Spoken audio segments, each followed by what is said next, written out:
Imagine yourself drifting through time, past the hum of neon cities and silent ruins, past the rise and fall of empires, until you arrive at the edge of a great river, the Euphrates, its muddy waters curling softly through the warm air of southern Mesopotamia. The year is somewhere around 600 BCE. Babylon, vast and dust-colored, yawns in the early morning light. You are not a king, nor a priest, nor a builder of ziggurats. No, today, you are something far less celebrated, but far more common. Today, you are a tax collector. Not the fearsome kind with clattering chariots and bronze-tipped spears, but a soft-spoken bureaucrat in a long linen robe, already too warm under the sun, who squints at clay tablets and sighs frequently. Let the day begin. Your home is modest, nestled in a bustling residential quarter mud brick walls plastered smooth, a flat roof where laundry hangs like quiet flags in the dawn. The scent of crushed dates and bread clings to the air as you take your first meal barley porridge, slightly sour, eaten with fingers. Not a feast, but enough. A servant, perhaps a cousin's son paid in grain, waits with your satchel of supplies. Waxed stylus, accounting tablets, seals, a small knife for sharpening, and a wet cloth for cleaning errors. Not many errors are allowed, but you are human. After all, before the sun rises too high, you walk through Babylon's narrow streets, worn smooth by the sandals of thousands. The city's walls loom far in the distance, enormous and ceremonial, but your path winds among the humbler spaces markets, shaded by awnings, homes ringed by reed fences, animals tied in the shade of pomegranate trees.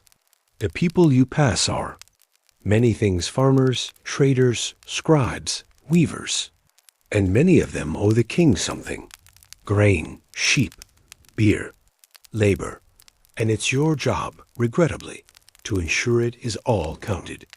You do not knock on doors. That's not how it works. You go to the gathering spaces, the scribal court, the grain weigh station, the temple courtyards where tithes are recorded by watchful priests.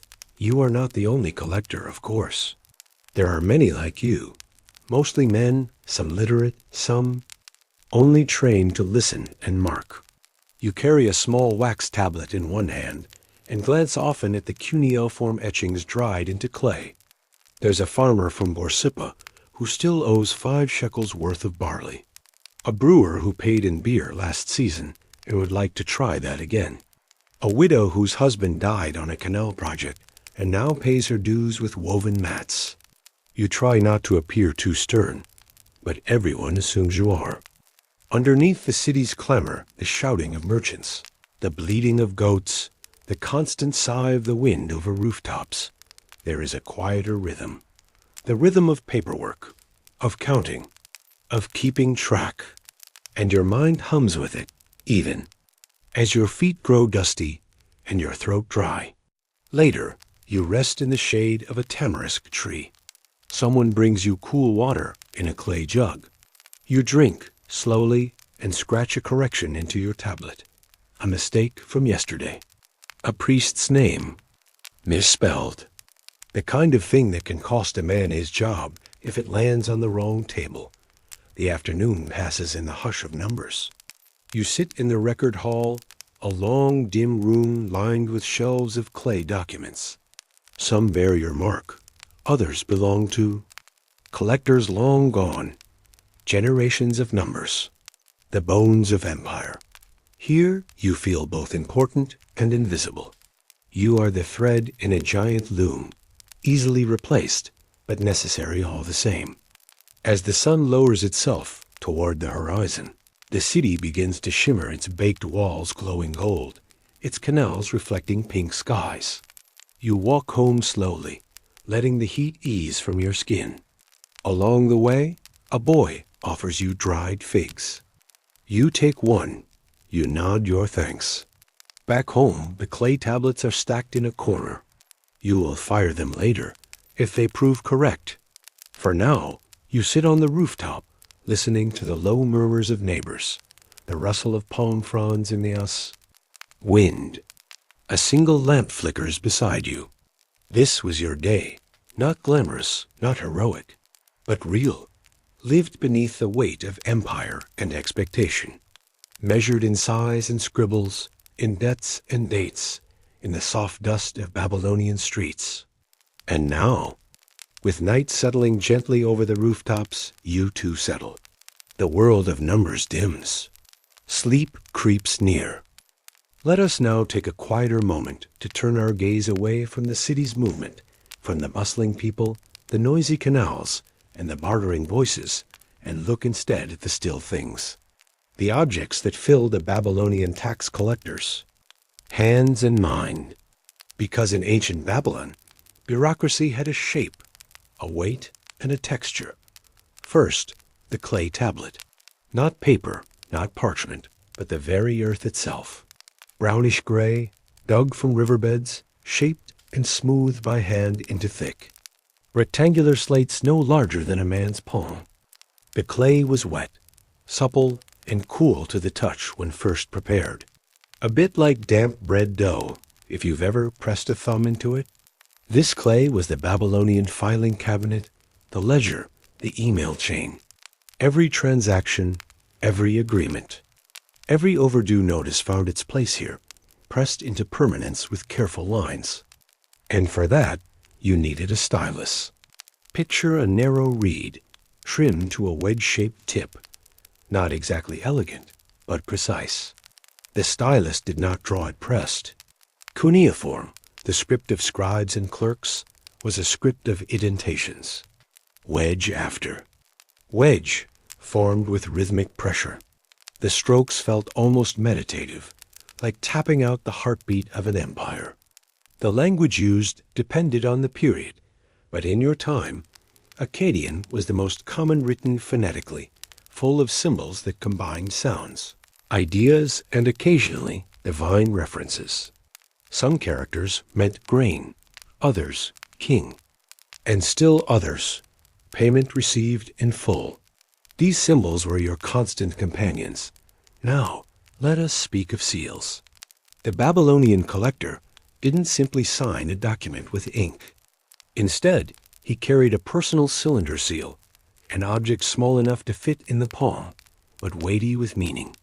Made of stone, intricately carved, it was rolled across the wet clay to leave a repeating impression like a miniature story, unfolding in images. Some seals showed lions or gods, or men in long robes receiving gifts. Yours might show a scribe seated beneath a tree, receiving coins, with a star above, a mark both personal and official. To misplace your seal was no small matter. It was your signature, your identity, your legal tether. Without it, a tablet might as well be gossip. Then there were the tools of cleaning and correction. A damp cloth for smoothing out minor errors. Before the clay dried, and a tiny knife or edgestone to scrape or trim stubborn lines. It was not advisable to edit heavily. A changed mark could invite suspicion, so your writing was careful, almost reverent. All of this, the clay, the stylus, the seal, was more than just the stuff of work. It was a kind of language, a ritual. Each tool connected you to the machinery of empire, to generations of collectors before you, and in a deeper way, to the king himself. Because behind every field taxed, every pot counted, was a broader purpose: to feed the cities, to fund temples, to support war horses and road workers and judges and musicians. The tax collector's stylus helped move the gears of Babylon, quiet though it was. The records you kept were not just numbers. They were moments in time, held fast in earth. Even now, buried beneath layers of soil and sand, they wait. Some have already been found unbroken, still bearing the marks of your hand, or one much like yours. They speak in silence. On the 12th day of the month, 2 goats were given in payment for land. Or, no payment received, debtor absent. Marked. For re-inspection. So small, so ordinary, so deeply human. And as you prepare to rest, your tools neatly arranged, the scent of clay still faint on your fingers, you are reminded the world is built not only by kings and wars, but by people with styluses and patience who pressed meaning into mud. Sleep comes now, not with grandeur, but with the quiet comfort of routine. Let it carry you gently, like a river flowing past reeds, smooth and slow. Let us now breathe life into one of these nameless figures, whose footprints once softened the dust of Babylon. Not a great king, not a conquering general, just a man with a name. His name was Amel-Nabu, servant of Nabu, named after the god of wisdom and scribes, the very patron of letters and ink, revered by those who traded in words more than weapons. He was a tax collector, much like the one you imagined yourself to be. But Amel-Nabu was real, or at least as real as clay and silence allow us to know. His name appears in the Babylonian tax archives more than once. He signed off on barley, collections in the month of Tashritu. He filed a report about a delinquent debtor in Sippar. He left behind dozens of tablets, some with minor flourishes, others cold and efficient. We cannot know the color of his voice or the turn in his smile, but we can imagine the rhythm of his days. Amel-Nabu likely lived in a modest dwelling near the temple district. This was no accident. As a man trained in literacy, his life was woven tightly into the temple economy, the sacred and the secular mingling in paperwork, ink, and ceremony. He was educated, which already set him apart. Literacy in Babylon was not widespread. It took years of instruction hours spent hunched over clay, copying sign after sign, day after day. The scribal schools, or edibas, were not places of joy. Students were whipped for errors, and the air often stank of sweat and damp clay. But Amel-Nabu endured. Perhaps he was clever. Perhaps his father pushed him hard. Perhaps he had no choice. In time, he joined the administrative class, those who walked between the world of kings and the world of farmers. He wore simple robes, but carried the weight of bureaucratic power. He did not wield a sword, but a seal, and that seal delicate, carved in lapis lazuli, if the record is to be believed, was pressed onto the daily business of empire. We know from surviving records that he often worked with temple authorities. The Temple of Marduk in Babylon was not merely a house of worship. It was a financial institution, a landholder, an employer of laborers and record keepers.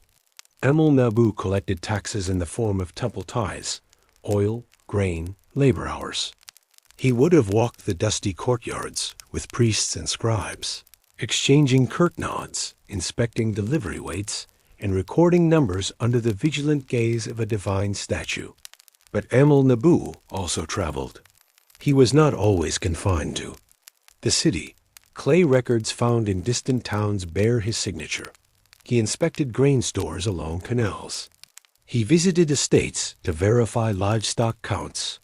He rode a donkey, perhaps with saddlebags of tablets and spare wax boards, and followed trade roads beneath a burning sun.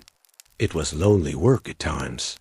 Not much glory in noting that the tenant of Field 114 paid only half an ox. No roaring. Crowds, no golden crowns. Only numbers and names. Only the endless dust of paperwork. And yet, perhaps there was pride. His figures had to be precise. His marks had to be trusted. The wealth of cities, the feeding of armies, the gifts to gods all, flowed, however distantly, through his neat inscriptions. To be invisible, but essential. This was the paradox of the Babylonian bureaucrat. We know, too, that he had a family. One document refers to a son Nabuatir. Nabu is my guardian. There is a transaction where Amel-Nabu signs over part of his land allotment to the boy, likely to ensure an inheritance. The gesture feels timeless, almost tender, despite being etched in stone-hard clay. There is even one letter brief, annoyed, oddly relatable. It was addressed to another collector, accusing him of failing to send correct grain weights. Amel-Nabu ends the message with a phrase that survives in translation. Next time, use both hands when counting. A bureaucrat's sarcasm, eternal and bone-dry. We do not know when he died. No tablet says so. Perhaps it was a fever, or a fall, or simply time. He fades from the archives without fanfare. One day he signed a receipt, and then nothing. But he left behind more than silence.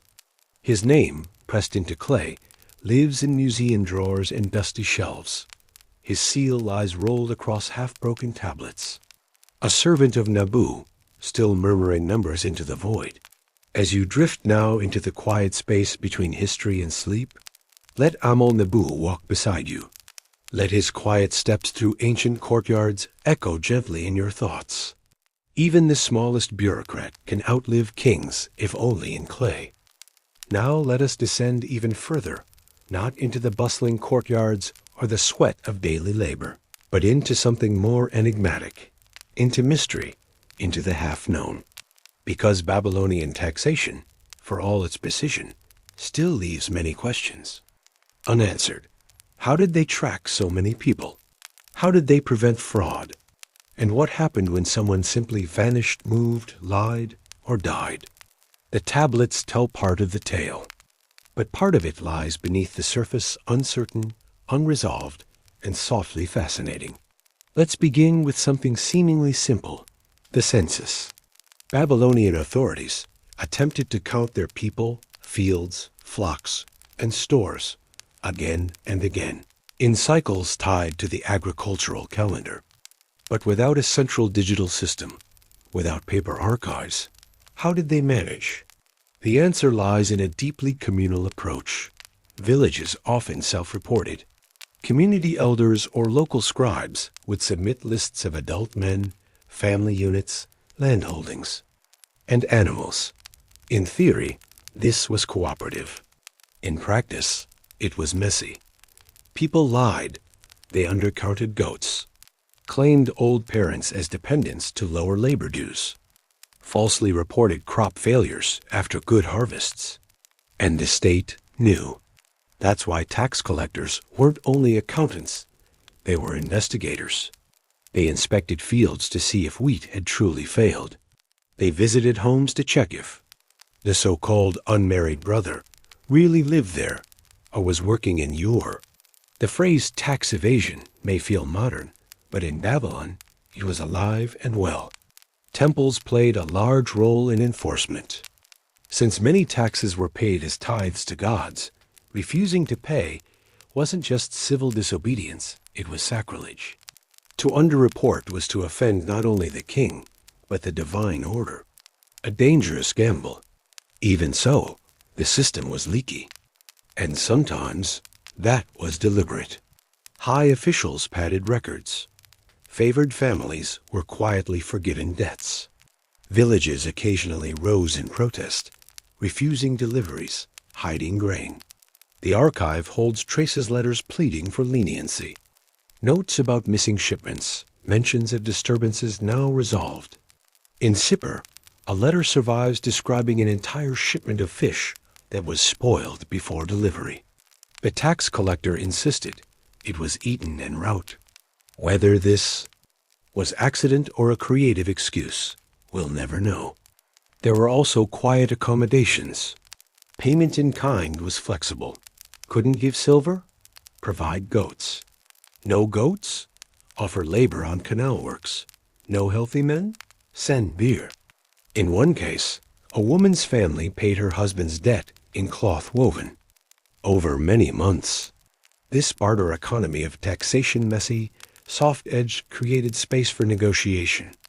It wasn't always just numbers on clay. It was human. Frustrating. Occasionally absurd. And then there were the truly strange items found in the tax record. A lion cub.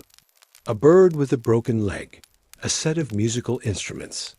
All listed as offerings in lieu of standard payment. Whether accepted out of pity or curiosity, we cannot say. In these moments, the tidy ledgers of empire blur.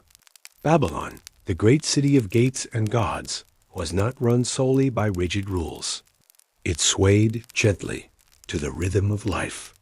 This rhythm survives, not in golden relics, but in uneven tablet edges, in erasures, in broken seals, in the pauses between lines where the clay cracked before it dried.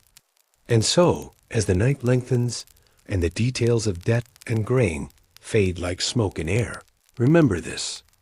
Even the great system of Babylon relied not only on order, but on the tolerance of error, on forgiveness, on forgetting, much like the mind easing into sleep. Imagine, if you will, a narrow room tucked deep within the temple complex of Babylon. The windows are small, if they exist at all. The light that filters in is pale and filtered, and the air inside is thick with the scent of wet clay, burning, oil, and something else, something like old parchment, but denser, grittier. It's the smell of time being recorded. This is the scribal office, and it is here that the machinery of empire breathes through fingers and styluses. The room is not grand. In fact, it's crowded and a bit claustrophobic. Against the walls are baskets of freshly cut clay, moist, grayish-brown, waiting to be shaped into blank tablets. There are shelves full of drying texts, each one with its own assigned spot. And on low wooden benches, scribes like our friend Amel Nabu and his peers sit cross-legged, bent over their work. No quills, no parchment, just reeds, clay, and hands. The process is mechanical, but in a soothing sort of way. A scribe pinches a lump of clay and shapes it into a small rectangle, smoothing the surface with practiced ease. Then, holding a triangular stylus, he begins to impress the symbol's cuneiform into the soft surface. Each wedge-shaped mark is precise, deliberate. The work is slow, but there's comfort in the repetition. One might be writing a contract. 3 shekels of barley to be delivered before the first moon of Kislemu. Another might be recording a labor rotation. 7 men from the house of Ilu Isha assigned to canal dredging. Another might be copying an old proverb, because even tax offices had slow days. But this isn't just a writing room. It's a hub. Officials come in and out, offering new orders, asking for duplicate records, requesting adjustments. Priests visit to deliver tithes and cross-check inventory. Sometimes the smell of incense wafts in from the temple's sanctum next door, mingling with the scent of clay. Sometimes it's just the stink of sweat and wet sandals. Amel Nabu, with his seal hanging from a cord at his waist, sits near the folly. Back wall. His corner is cluttered. He prefers it that way. A record of barley shipment return sits beside his elbow. He's rewriting a damaged tablet, muttering slightly under his breath. Not cursing, just concentrating. His stylus clicks faintly with each pressed wedge. A young apprentice sits nearby, perhaps his son or simply a pupil. The boy's tablet is Messier. A few symbols are smudged. He's just begun to master the script. Amel Nabu glances over occasionally, but says little. Mistakes are part of the process. The gods, after all, aren't watching your penmanship, just your totals. Outside, the city pulses. Vendors call out. Oxen shuffle along. The Euphrates murmurs past, round and slow and wide. But here, inside, there's a different kind of rhythm, the rhythm of notation, the soft press of stylus on clay, the shuffle of sandals, the slow exhale of a tired scribe. This office, humble though it is where reality is shaped, where taxes become law, where debts become obligation, where generosity or corruption is recorded for posterity. And unlike spoken promises, these tablets endure. Baked and hardened, they outlast lifetimes. What Amel Nabu presses today might be read 500 years later by another scribe, or an archaeologist, or perhaps no one at all.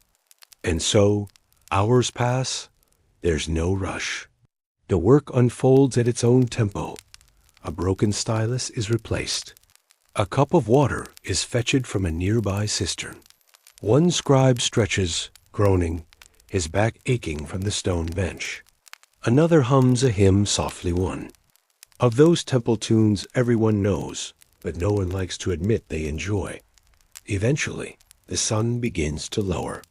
The shadows lengthen. The oil lamps are lit small flames dancing within clay bowls, casting long silhouettes across the tablets and the scribes' faces. But even then, the work continues. Perhaps Amel-Nabu wants to finish one more entry. Maybe there's a shipment arriving at dusk, and someone has to record its contents. There is no clock. Time is marked not by bells, but by the way the clay dries, the way the sun shifts, the hunger that creeps into your belly. When the day finally ends, the scribes stretch and wipe their hands. Clay dust clings to their fingernails. Ink stains their sleeves.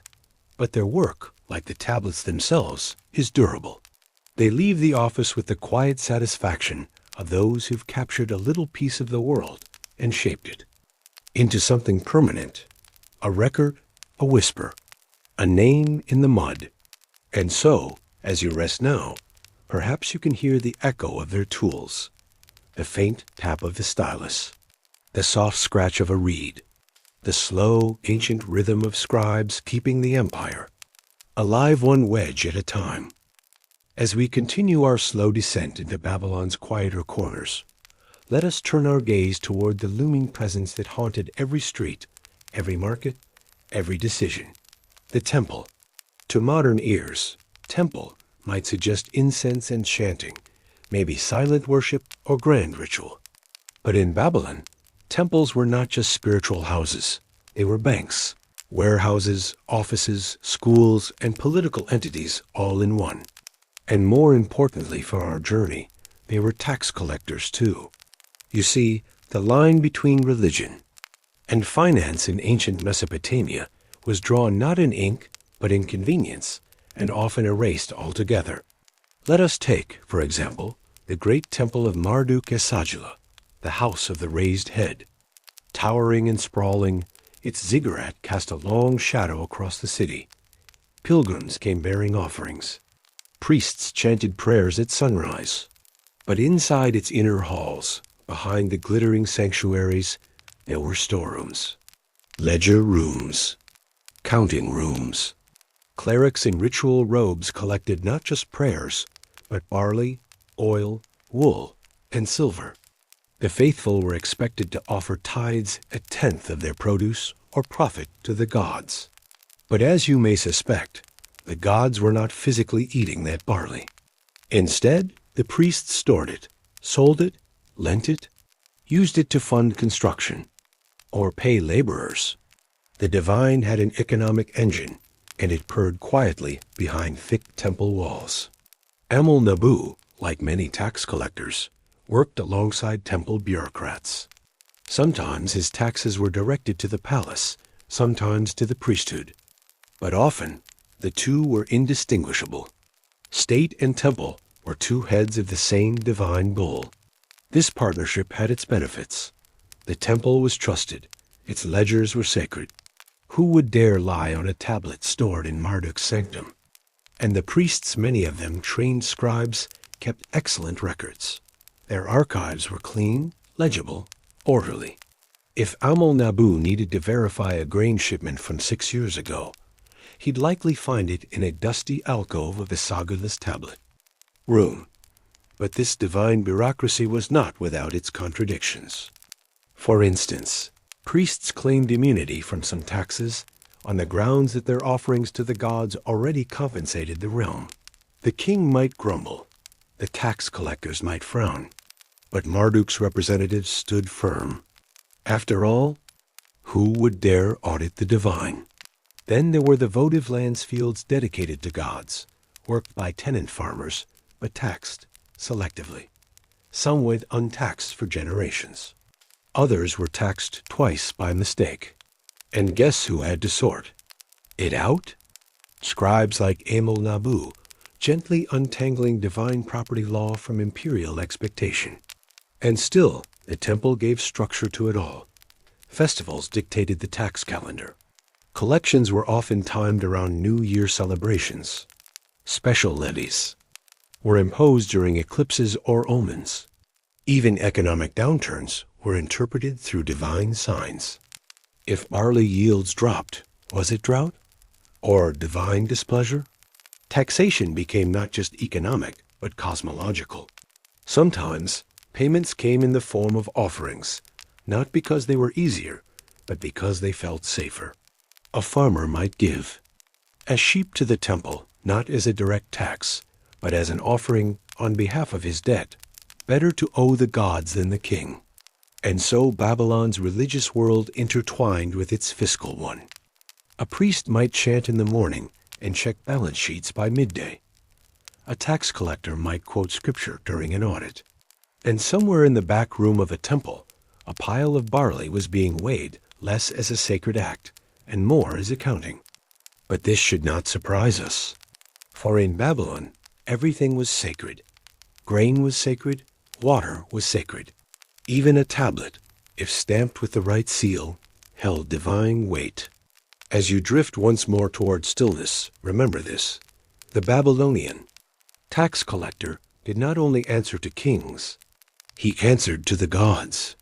And in the quiet corners of the city, where prayers and numbers shared space, his work echoed with eternity.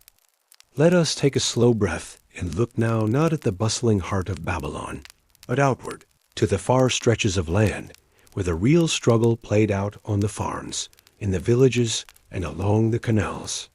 Because for every neatly written tax tablet in a scribal office, there were dozens of calloused hands tilling fields under a punishing sun. And those hands, those farmers, felt the weight of the tax code more than anyone. Now imagine a year where the Euphrates ran a little lower than expected. Not bone dry, not catastrophic, just less. The canal water trickled, but didn't rush.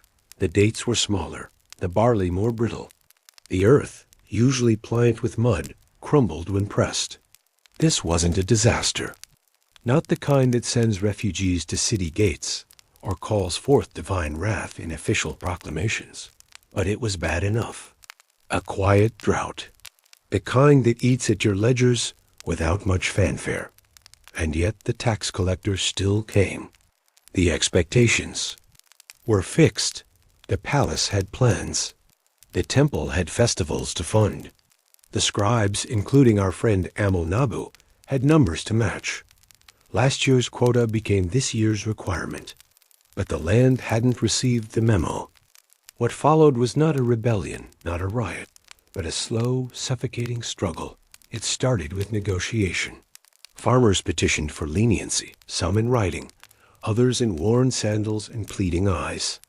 They brought forward last year's tax, receipt, proof of good behavior, and asked for time. Sometimes it worked. A wise scribe might adjust the figures, defer a portion, or shift the burden forward a year. Clay had more give than the king's wrath, after all. But other times, especially when the palace pressed hard, there was little mercy. A farmer who could not meet the grain quota might pay in livestock. If he had no animals left, he might offer tools. If those were already taken, then something more valuable was needed. Land or labor. Or people. This is where the word debt in Babylon takes on an entirely different tone. It was more than a number. It was a tether slow, constricting, and inescapable. One could mortgage a field to pay a tax. But miss a payment, and the field was gone. Sometimes the field and the farmer too. Because the law allowed something that feels distant to us now, but was alarmingly common in ancient Mesopotamia. Debt slavery. It was legal formalized with stamped tablets and witnessed by elders. A man unable to pay could be bound into service. Often it was his children. Sons and daughters handed over not in rage or cruelty, but in quiet despair. For 3 years, the tablet might read, "This daughter shall work in the house of Arad Marduk in place of a missed barley payment." Nabu would have seen many such cases. Too many. He didn't relish them. He might even quietly try to prevent them, working with other scribes to restructure a debt or find an overlooked surplus in a neighbor's account. But the system was the system, and its hunger was patient and precise. When drought came, it wasn't a natural disaster, it was a rearrangement. Fields changed hands. Families shifted roles. The poor leaned more heavily on their wealthier neighbors, sometimes entering into service agreements just to stay afloat. And still the temples hummed. The city glowed at night with its fires and offerings. The taxes, like the river, always found a way. Yet there were moments, small, human moments, that broke through the weight of it all. A man might redeem his daughter earlier than expected. A widow, long harassed by collectors, might find relief through a priest's intervention. A village, pooling its resources, might cover a shared debt and protect its youngest from servitude. And sometimes, rarely, but sometimes the king issued a clean slate. In times of real crisis, a new ruler might declare a miserum or anderum, decree a royal act of debt forgiveness. Fields were returned. Slaves were freed. Ledgers were wiped clean. Not out of kindness, necessarily, but to restore social order. A population too burdened is a dangerous one. Imagine Nabu on one such day, sitting before a table stacked high with tablets, years of debt, of transactions, of hardship, and simply instructed to mark them void. A scribe's nightmare, perhaps, or maybe a strange relief. Even the clerks grew tired. But of course, next year, the system resumed. The rain came or didn't come. The grain grew or withered. The taxes continued their slow, methodical march. And always, it was the farmers, those bent-backed laborers in the fields, who bore the first weight. So as you lie still now, consider the quiet desperation of a family watching their harvest fail, the calculations made by fathers and scribes, the silence between each stylus mark, and the unspoken hope that maybe next year the canal will run full again. Let us turn our gaze now from the countryside back to the city Babylon, wide and walled and layered like a basket of time. But this time we will not marvel at the ziggurats or recite the dimensions of the city gates. No, let's walk slowly, barefoot perhaps, down a quieter lane. To your left, a wall of perfectly pressed mud brick, still damp from a recent plastering. To your right, a crumbling reed fence, patched with rope and cloth. Babylon was never just one city. It was many, stacked and stitched together nobles and scribes, merchants and laborers, widows and water-bearers, all pressed between the same sun and dust. And housing? Well, that depended. If you were born into a temple family or married well, you might live in a 2-story house near the inner district. The bricks would be thick and square, the courtyard shaded by woven mats. The walls were often whitewashed, a cooling touch in a hot climate, and niches in the walls held small figurines or family tablets. There were no bathtubs, no fountains, but a cistern, yes, and a place to store grain in jars sealed with clay. If, however, your income was more modest or more seasonal, you might live in a simpler home on the city's edge, built partly with reeds patched with scraps, a roof that sighed with every wind. These homes weren't durable, but they were quick to rebuild and cheap. If the floods came, or the tax collector insisted on an eviction, well, a new house could be raised in a day or two. Less structure, more persistence. Nabu lived somewhere in between. His scribe's salary was steady, but not grand. His house-owned, not rented, sat on a quieter street near the temple wall. It had a shaded courtyard where his wife dried onions on a mat. The entryway was narrow, just wide enough for a small donkey or a laden servant. Inside, shelves lined the sea.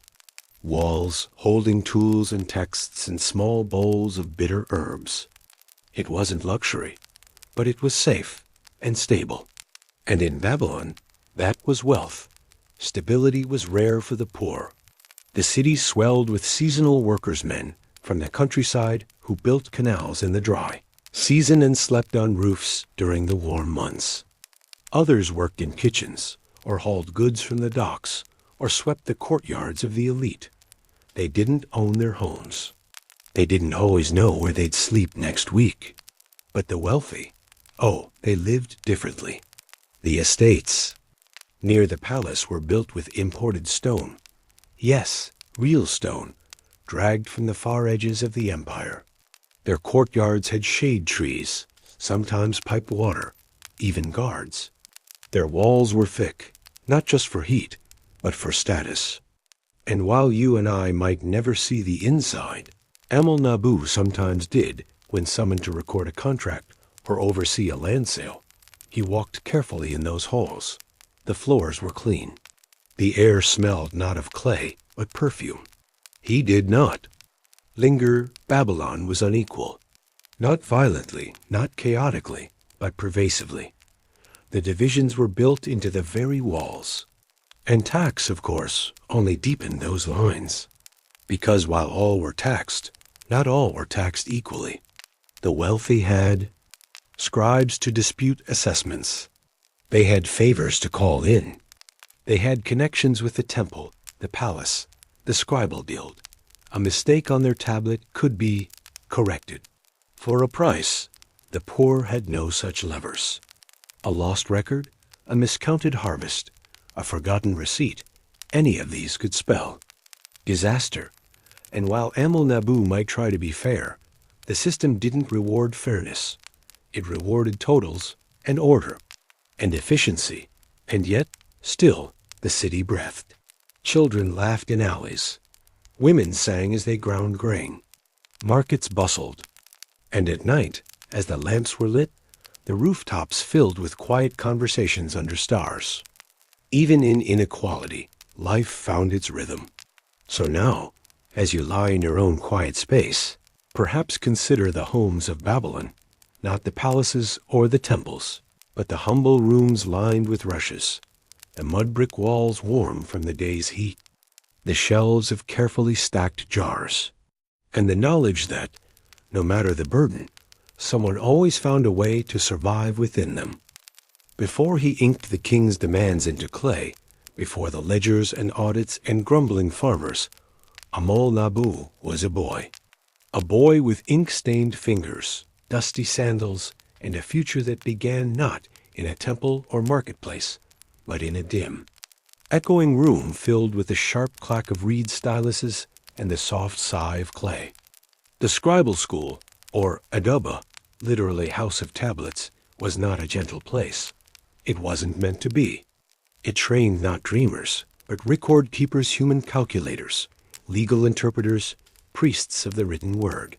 It demanded precision. It tolerated no slackness, and it began young. Nabu had likely been 5 or 6 when his father, a modest merchant or former scribe himself, placed him under the care of an elder teacher, perhaps a distant uncle or family friend. With access to a temple school, a boy would rise before dawn, rub the sleep from his eyes, and carry his own little slab of soft clay fresh, pliant, ready for punishment or praise. The lessons began with numbers. Endless numbers. The Babylonian system, with its base 60 structure, made multiplication a feat of memory and mental agility. There were no paper worksheets, just tablet after tablet after tablet. Multiply 7 by 18. Add 240 to 3,600. And show your work neatly, or else. A mistake? That earned a scolding? 2 mistakes? Perhaps a strike from the teacher's cane? 3. A dismissal to the courtyard with a pail of water and a command to reshape your tablet and try again. But eventually, numbers gave way to signs. Cuneiform was not a single alphabet. It was hundreds of wedge-shaped symbols, each capable of multiple meanings depending on placement and context. There were signs for king and sheep and land, for verbs and emotions, for names and gods. Each one had to be memorized, then copied, then applied. So Amal-Nabu spent years, literal years, copying the same proverbs and phrases into clay. Do not speak falsely in the gate. The scribe who does not listen, his words will turn against him. Wickedness will not go unpunished. Over and over, these were more than morals. They were practice sentences, carefully designed to reinforce the form and flow of the script. But somewhere along the way, they began to sink in, not just into clay, into the boy. By the time Amal-Nabu was 10, he could recite Sumerian hymns from memory. By 12, he was drafting practice contracts, mock loan tablets, fake receipts, pseudo-marriage agreements. He wrote the name of kings, copied temple inventories, and debated the use of passive voice with classmates. His teachers were not warm, but they were consistent. And their consistency bred a strange sort of safety.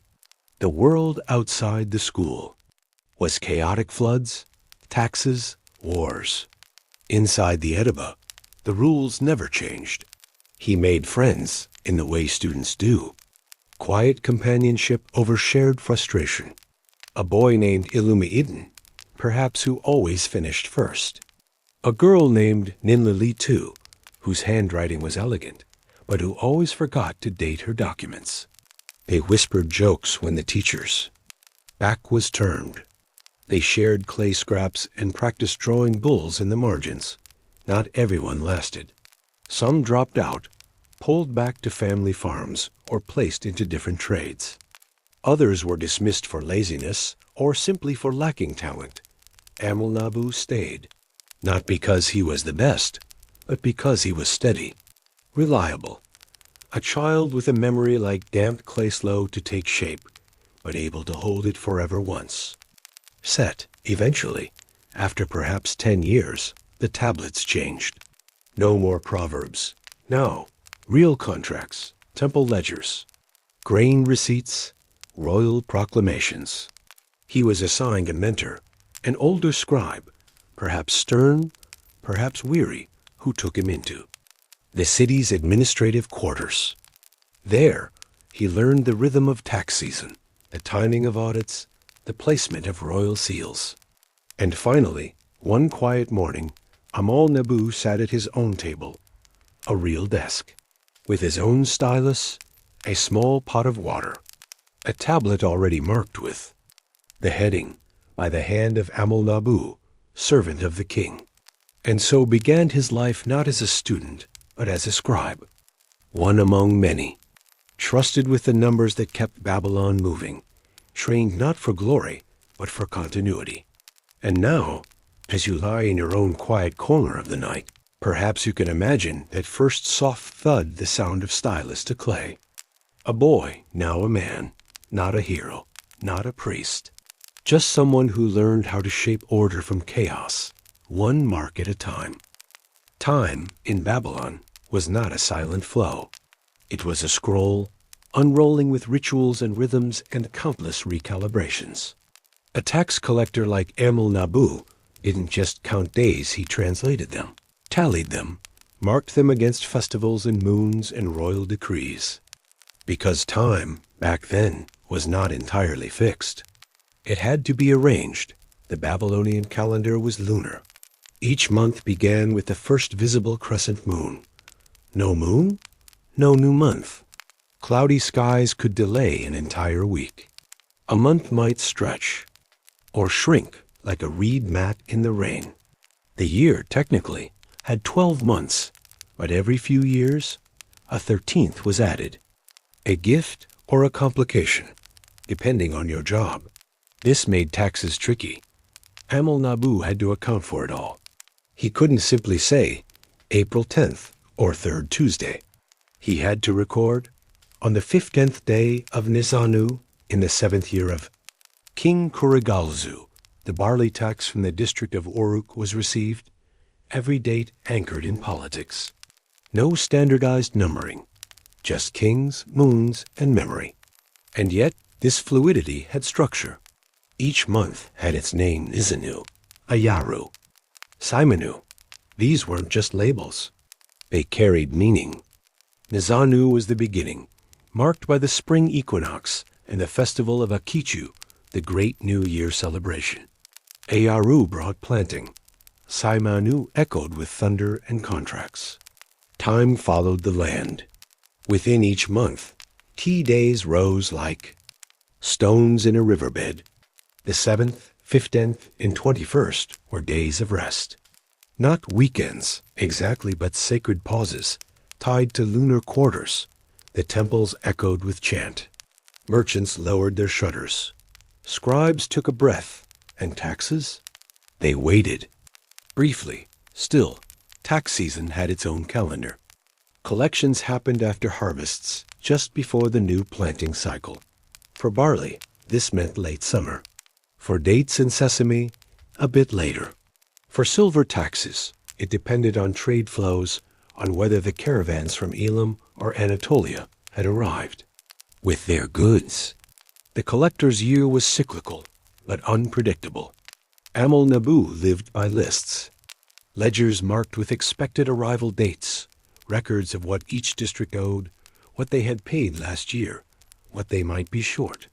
He worked in fits and starts months of scribbling, followed by sudden, breathless accounting sprints as carts rolled in with sacks of grain or bricks of silver. He rarely saw the full picture. The empire was too large, but he felt its pulse in his fingers. Sometimes he received word of a failed harvest weeks after the fact. By then, his tablets were already inked. Other times, the news came too soon. The district of Larsa will not pay this year. A scribe's nightmare. How to reconcile that? Who will make up the difference? There was no automation, no backup copy. Only clay. He wrote each record twice, once for the palace, once for the local archives. Mistakes were chiseled out, or sometimes destroyed. Entire ledgers might be rewritten if a king decided to redate his reign. And when a king died, that reset everything. Amal Nabu had seen it happen once already. A new king meant a new regnal year, the first year of King X. All existing records had to be updated, retitled, resorted. Contracts signed under the previous king needed fresh stamps. Even taxes, already paid, had to be reissued with new date references. Time was not linear. It looped, it reset. It obeyed the king more than the stars. Still, people lived by it. Women timed births by moon cycles. Farmers planted by the stars. Merchants watched shadows from market days. Priests counted steps between eclipses. And Amal Nabu, our tired, meticulous scribe, counted it all in cuneo form, one wedge at a time. So now, as you settle deeper into stillness, perhaps let your own clock slow. Forget the numbered calendar. Think instead of moons rising over ziggurats, of styluses tapping softly in a candlelit room, of a man quietly reshaping time, not with gears or watches, but with clay. Let us not pretend that Babylon was some flawless machine. Beneath the polished rituals, the orderly ledgers, and the orderly facade of law and grain and tax, there flowed another current, a quieter, slipperier one. Bribes, gifts, favors, courtesies. Whatever word made it sound more palatable. Because if Amal Nabu wanted to keep his post, stay in the palace's good graces, and avoid having his own household audited into oblivion, he needed to play a subtler game than mathematics. He needed tact and timing. And sometimes a small pouch of something silver passed quietly across a table. No one spoke of it directly, of course. Babylon had laws, strict ones. But laws are only as solid as the clay they're written on. Even clay, in the hands of a clever scribe, can be reworked. Let us begin with a simple truth. Positions like Amal Nabu's were desirable. They gave access to royal records, authority over regional finances, and a voice, however quiet, in decisions that affected entire districts. To hold such a position meant security. To lose it meant starting over. So Amul Nabu learned early. On that, it wasn't enough to write well. He had to manage relationships. Some of this was innocent. During New Year's festivals, it was customary for lower officials to bring gifts to their superiors. A clay jar of date wine, a well-shaped fish, a new stylus carved from bone. Were these bribes? Not exactly. More like ritualized gratitude. But it blurred the line. Then there were fees. When a farmer's livestock had been overtaxed, and Amul Nabu quietly adjusted the count, the man might return days later with a small token, a basket of fruit, a bolt of wool, or a silver ring sealed inside a clay envelope. Not requested. Not acknowledged. But left all the same, like an offering at a shrine. Amul Nabu didn't always accept them. He had a reputation to uphold. But sometimes, well, a gesture deserved a gesture. And there were darker exchanges. When larger sums were involved whole estates, trade exemptions, or temple revenues, then the stakes rose. Merchant guilds sent envoys bearing gifts wrapped in linen, accompanied by vague assurances. Our gratitude, great scribe, for your impartiality in this matter. Even other scribes played the game. Want a file to disappear? A receipt to be accidentally rewritten? It could be done. Carefully, quietly. The clay was flexible, especially before it had dried in the sun. Still, Amul Nabu walked cautiously. Too many bribes, and rumors would spread. A rival might denounce him. To the palace. Or worse, someone might inscribe the details into a tablet and seal it in a temple archive, ready to be unearthed if the winds of politics changed. So he developed a system. He never accepted gifts directly. He left his doors open during meetings. He spoke in riddles. He never wrote anything suspicious in his own hand. But favors? Favors were safer. Help a priest's cousin avoid a fine. Ensure a merchant's barge wasn't delayed at the canal gate. Offer advice to a junior scribe with a tricky marriage contract. These acts bought loyalty. And loyalty bought silence. Occasionally, the line snapped. He remembered one case well. A regional official had been caught skimming from grain deliveries, just a little from each cart.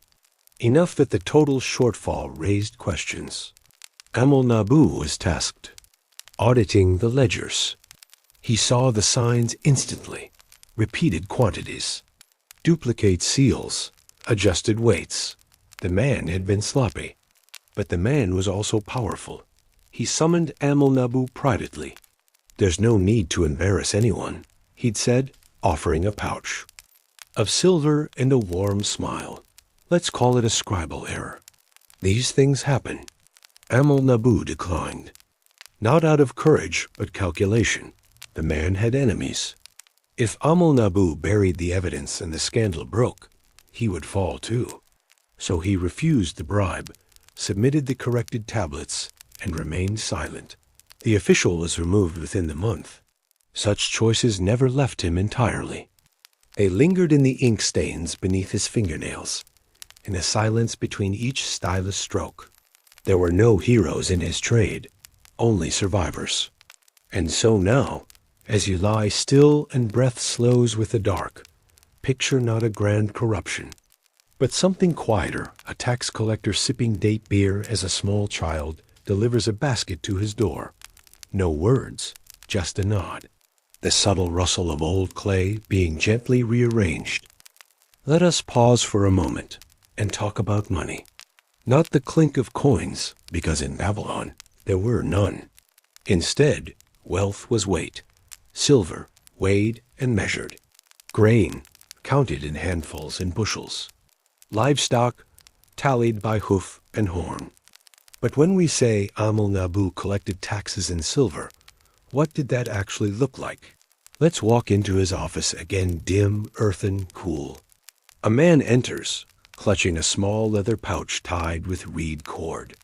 He sets it on the table with a soft thunk. Inside is silver not stamped, not shaped, but in little lumps and coils, dull and soft, worn by fingers and heat. Amal-Nabu doesn't glance. He reaches instead for a set of balance scales.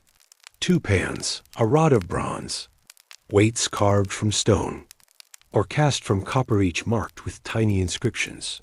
Shekel, half, fifth. He lifts the pouch, opens it, lets the silver tumble like dull fish into the pan. Then he measures. The standard was the shekel, about 8. 3 grams of silver. 60 shekels made a mina. 60 minas made a talent. The numbers looped in base 60, just like their time and math. But silver wasn't pure. Oh no. It was mixed, diluted, shaved, salted with cheaper metals. A dishonest man might coat lead in a thin silver skin, or sneak small stones into the pouch. Amal-Nabu had to watch carefully. He learned to bite the silver, feel its give. A poor batch sparked suspicion. A second offense earned a fine. A third? That was theft. And theft from the state was a serious crime. But silver wasn't always available.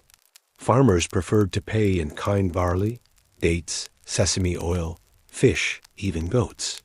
These were stored, sold, or redistributed by the state. But silver, portable, storable, universal, was always in demand. It flowed from Assyria, from Elam, from Anatolia. It was wealth in liquid form. Amal-Nabu tracked it obsessively. Each transaction was recorded. 4 shekels received from Enlil-Sham-Idin as partial payment of his land tax under the authority of the scribal office, then sealed with a stamp his own, or that of the palace. Sometimes entire ledgers were devoted to silver weights.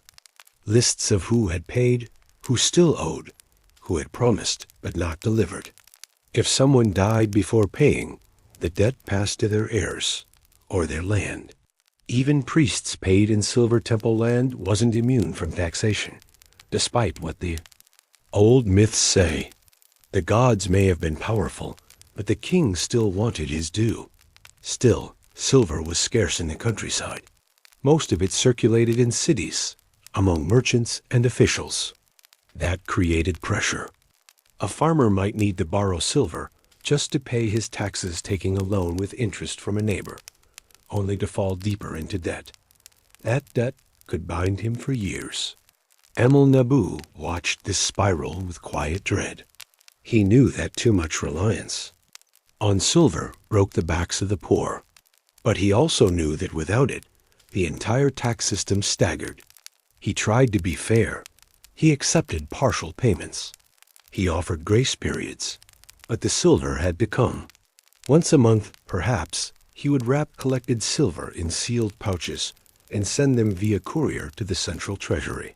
Each pouch was labeled with clay tags, date, weight, origin, name of the collector. He would pray they arrived intact. Couriers could be robbed. Pouches could be lost. Entire deliveries had vanished before, especially during unrest. When that happened, chaos. And yet, somehow, the system endured. Perhaps because it wasn't just silver that held Babylon together. It was belief in the record, in the seal, in the idea that even if silver flowed like water or vanished like mist, the tablet remained. So now, as you settle deeper into your night, let your mind hold a different image of currency. Not coins, but weight. Not numbers on a screen, but a pair of tiny bronze pans swinging in the still air of a Babylonian room. A scribe watching them level, a stylus poised, and time itself waiting for the entry to be made. We have spoken much of ledgers and labor, of silver and scribes. But now, let us gently step back, away from the ink-stained office and the bustle of the city, and into the quieter corners of Amal-Nabu's life, into his home. His refuge, if you will, though even refuge in Babylon came with a constant rustle of dust and duty. Amal-Nabu's house was not large, But it was not poor either. It stood near the edge of a merchant's district, a modest cluster of sun-baked, mud-brick rooms arranged around a central courtyard. Babylonian homes were built not to impress, but to endure. Flat roofs, few windows, and thick earthen walls kept out both sun and noise. And in the heart of this house, shaded by a crude reed awning, lay the household shrine, small, soot-darkened, sacred. Inside, the air held that dry, chalky scent of clay and charred oil. The floor was swept, always with a straw broom. The door lintel bore a tiny inscription to protect the threshold some half-forgotten blessing, more habit than hope. There were no chairs, no carpets, no glittering luxuries. Just mats for sitting, low shelves built into the walls, a water jar in the corner, and a simple oil lamp whose flickering light cast long, uncertain shadows. Life here unfolded on the floor, eating, talking, sleeping, interrupted only by the occasional scurrying of a gecko across the wall. His wife, Nene Sajal, managed the household rhythm. She kept accounts of food and firewood, stitched clothes from linen spun on her own drop spindle, and supervised the 2 servants who helped with water, washing, and bread. Hers was a role both respected and unseen, the quiet engine of a home that was expected to function smoothly while the man dealt with the city's chaos. Their children, 2 sons and a girl, grew up among tablets and barley. The eldest boy, still young but already practicing cuneiform, had begun lessons with a tutor. He scribbled uneven lines on clay slabs in the corner while his father corrected grain records at the table. The younger son, still more interested in beetles than symbols, was often found dozing in the courtyard shade, while the girl helped her mother grind flour with a round stone, singing softly to herself. Meals were humble: bread baked in a dome-shaped clay oven, lentils stewed with garlic and onions. Occasionally, fish wrapped in rushes, smoked over coals. Fruit was a treat: dates, figs, and once a pomegranate, bruised but still bright, bought from a traveling vendor who'd come up the canal from the south. There were no plates. Each meal was served from shared bowls, eaten with fingers or bits of flatbread. No forks, no spoons. Just the hush of evening, the clink of pottery, the rustle of palm fronds stirring in the breeze. Amel Nabu rarely spoke of his work at home. The city, after all, never truly stopped. Even at night, distant drums echoed from temples, and the canal gates groaned as barges slipped through. But home was a place for smaller sounds: the splash of water in the washing basin, the crackle of a reed fire, the sleepy mutterings of children drifting into dreams. On the rooftop, where they sometimes sat in the cool of evening, he would look out over the low, undulating landscape of mud brick. Rooftops, flat, almost featureless, save for the occasional fig tree or hanging laundry line. The stars stretched above like silent witnesses to a city that had endured for centuries. He did not speak much of ambition. His life was not one of glory or grandeur. But in the stillness of the rooftop, with his daughter asleep on his shoulder, and his wife humming an old Sumerian tune she half remembered from her childhood, he felt something very near to peace. Of course, even at home, duties followed. Visitors arrived unexpectedly, runners with messages. A temple representative with a confusing receipt, a junior scribe seeking advice. He never turned them away, but he answered slowly, softly, never. Standing if he could answer sitting. Home and work blurred. Clay tablets lay beside the oil jars. A stylus tucked behind the bread oven. That was just the rhythm of life. And yet, despite all this, there were tiny moments barely noticeable when time slowed. When he watched his wife spin thread by hand. When he counted his children's breaths as they slept. When he ran his fingers across a tablet from years ago, surprised at how smooth it had become, worn by touch and memory. In those moments, Babylon receded, and what remained was just life quiet, ordinary, fragile, enduring. Let us step into the ruins now. The sun has long set. You are lying quietly. But imagine for a moment, walking centuries later through the remnants of Amel-Nabu's world. A collapsed mud brick wall here, a half-charred doorpost there, clay tablets, cracked and scattered like dried leaves in the wind. Much of ancient Babylon lies beneath the earth now, buried by time, flood, and neglect. Palaces faded, temples hollowed, but still they left behind their voices pressed into clay. Not many survived the floodwaters, of course. The city was prone to swelling rivers and unpredictable canals. Fire, too, consumed whole neighborhoods. But ironically, it was these very disasters that preserved the past. For when a clay tablet was caught in a fire, when an archive burned, those raw, soft rectangles were baked solid, hardened, immortal. The unbaked ones crumbled. The baked ones endured.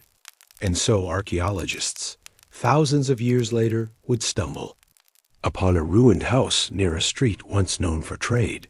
There, in what might have been a scribe's storeroom, they found dozens of tablets, grain accounts, tax receipts, marriage contracts, a few complaints, and on several pressed deep with careful, deliberate hands a name: Amel-Nabu, scribe of the Canal District. Nothing grand. No epic, no royal decree, just the detritus of daily life. One tablet recorded the sale of a small plot of land 11 shekels exchanged for a narrow field near the edge of town.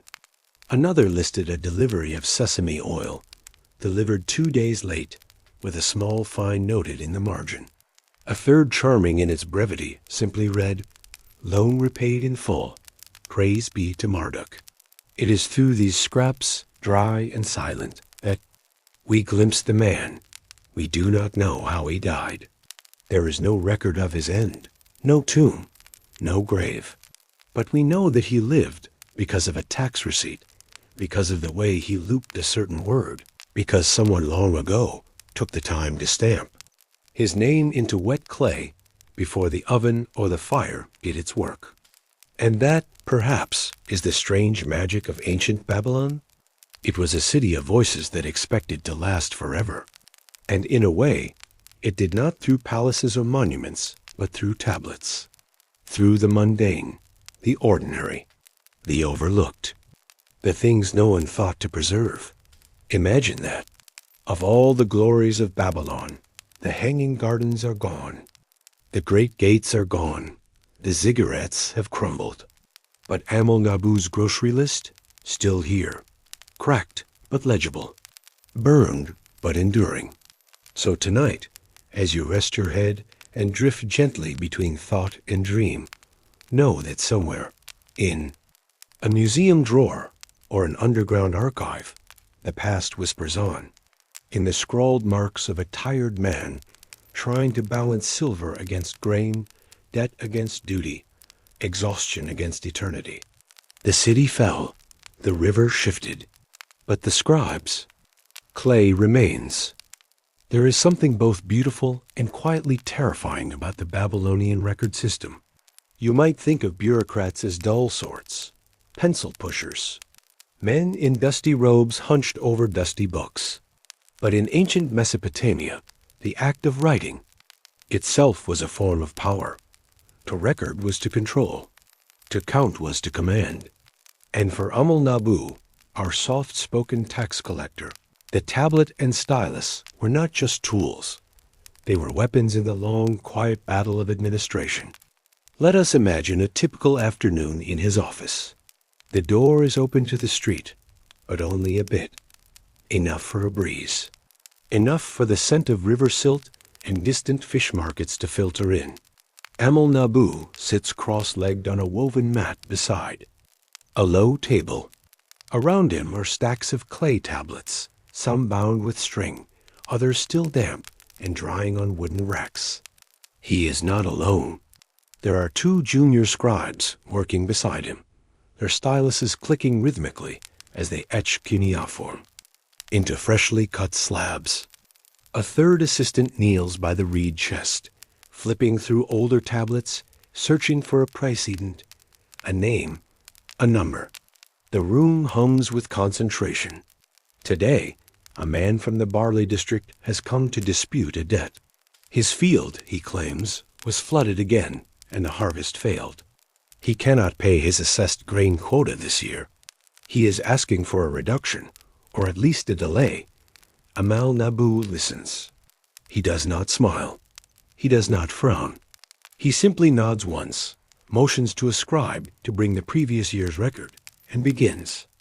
To calculate, the numbers must be precise. Each estate in Babylon owes taxes not just in silver, but in goods, grain, oil, wool, fish, sometimes labor. The quota is based on land size, estimated productivity, and prior performance. Even rainfall records are considered when they exist. There are no shortcuts, no generosity, only formulas. Amal Nabu runs his fingers over the old tablet. It's worn, but readable. The man's field produced less than expected last year, too. But not catastrophically so. A slight variance. No flooding was recorded officially. The scribe raises an eyebrow. They all know what this means. Still, Amal Nabu is not cruel. He does not shout. He does not accuse. He simply writes. He records. The man's statement. He notes the previous yields. He consults the most recent inspection tablet from the overseers of the barley district. He calculates a temporary deferment partial, not total, and schedules a review date 2 months hence. The farmer leaves. Perhaps grateful. Perhaps not. But what matters is this. His story, his harvest, his plea are now part of the record. That is the power of this place, the power of writing. It gives shape to memory. It gives permanence to the fleeting. It turns suffering into statistics, and statistics into sentences that survive longer than the people who write them. Later in the day, another visitor arrives, this time from the temple. He brings with him a report of unpaid temple dues. Not taxes, strictly speaking, but offerings that were to be collected from local merchants to fund upcoming rituals. The line between spiritual obligation and civic duty was never particularly clear in Babylon. Amal Nabu receives the list. He sees familiar names merchants he's met, some friendly, some less so. He compares the expected contributions with his own registry of payments. A few are missing. A few are short. He makes notes. The scribes whisper to one another, debating whether a debt to the temple can be enforced the same way as a debt to the state. The law is murky. The penalties, at least on paper, are severe. But Amal Nabu, as always, avoids judgment. He simply records. He balances columns. He copies names. He marks tablets with that same steady, practiced hand. It is said that Babylon was held together not by armies or walls, but by scribes, by men who counted the sheep, weighed the silver, and remembered who owed what and to whom. And in this small office, dimly lit and heavy with clay dust, that tradition continues. Evening approaches. The scribes begin to stretch, rolling their shoulders and wiping sweat from their brows. The styluses are placed back in their slots. The tablets are arranged on shelves by type cranes, silver, livestock, labor. Amal Nabu reviews one last entry, a name he's seen before, a familiar debt. He sighs, adjusts a figure, and presses. His seal into the clay. A small cylinder rolled across the surface, leaving its intricate impression. A stylized sun, a river, and the cuneiform characters for his name. That seal, more than any signature, is the mark of trust, of authority, of responsibility. And then, with the last tablet placed carefully to dry, he stands. His knees creak. His back aches. But the ledgers are in order. The records are clean. The numbers are balanced. Babylon, for now, will keep turning. Debt in Babylon was not just a financial arrangement. It was a shadow, a weight that lived in the corners of one's home, a whispered presence in every transaction, every promise, every harvest that came in a little too thin or too late. And for the tax collector for Amal Nabu, it was also a puzzle, a shifting, breathing system of burdens and obligations that had to be tracked with perfect clarity. But what did it feel like to owe? To be the man or woman on the other side of Amun-Nabu's tablets? Imagine yourself as a tenant farmer on the eastern fringe of the city.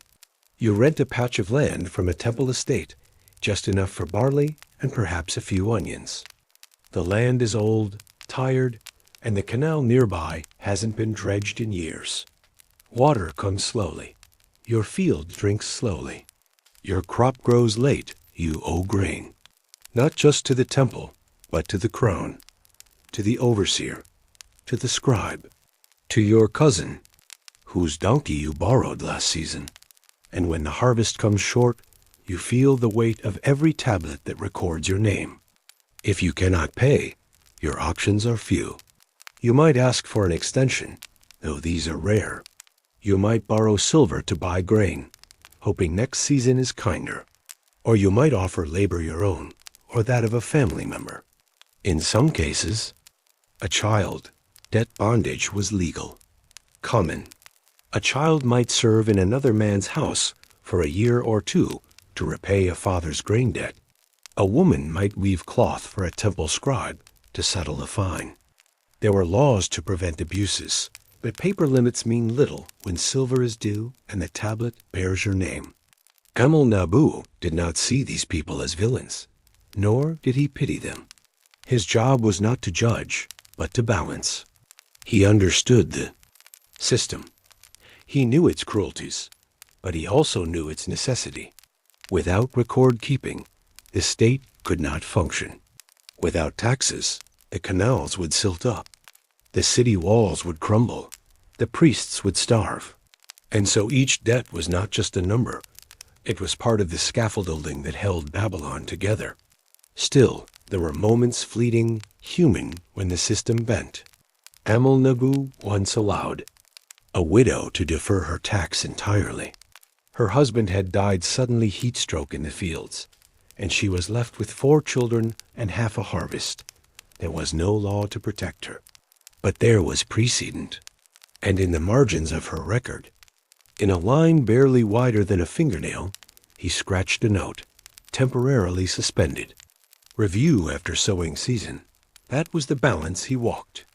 Not justice, not mercy, just the attempt to hold a fragile city together without letting too many souls slip through its cracks. And so, in Babylon, to owe was to be seen. Not always helped, not always forgiven, but seen, recorded, measured, and in some strange way, remembered. Now let us shift our gaze, not to the streets or granaries, but to the hands. Specifically, the hands of those quiet, bent-over clay and stylus who made the Babylonian world legible, scribes. There were no pens in ancient Babylon, no paper, no inkpots, no desks carved with initials. Only styluses, reeds sharpened and angled, and the damp clay they pressed their messages into. But from these humble tools came the legal, spiritual, and economic backbone of an empire. For our tax collector, Amun-Nabu, the scribes were not assistants. They were his lifeline. Let us spend a day in the scribal chamber, small, dusty, half lit by a high, narrow window. The room smells of clay and warm dust. In the corner, an oil lamp sputters gently. It is early, and the city outside is just beginning to stir. 3. Scribes sit along the wall, each with a fresh tablet balanced in the crook of their legs. They don't speak. Their tools move in steady rhythm press. Lift, angle, press again. Each wedge of cuneiform carefully placed, each line aligned with the next like crops in a well-tended field. They are copying records, land payments from a distant village, updates to temple livestock inventories, A report of lost grain due to spoiled storage. These are not exciting documents. No stories of war or prophecy. But these are the bricks in Babylon's invisible wall of order. You may wonder, why not just reuse the tablets? Because permanence mattered. Once dried, a clay tablet held truth, not opinion, not speculation. It was law. Disputes might arise. A farmer might say he paid last month. A merchant might swear he already gave the temple its due. But the tablet would know. And so it was. Better to carve a new record than to alter an old one. Imagine the quiet tension of those little libraries. In the great city of Nippur, not far from Babylon, archaeologists have found entire rooms filled with rows of shelves, each holding hundreds of tablets. Some were sealed in clay envelopes, stamped with official cylinder seals. Others were receipts, letters, legal disputes.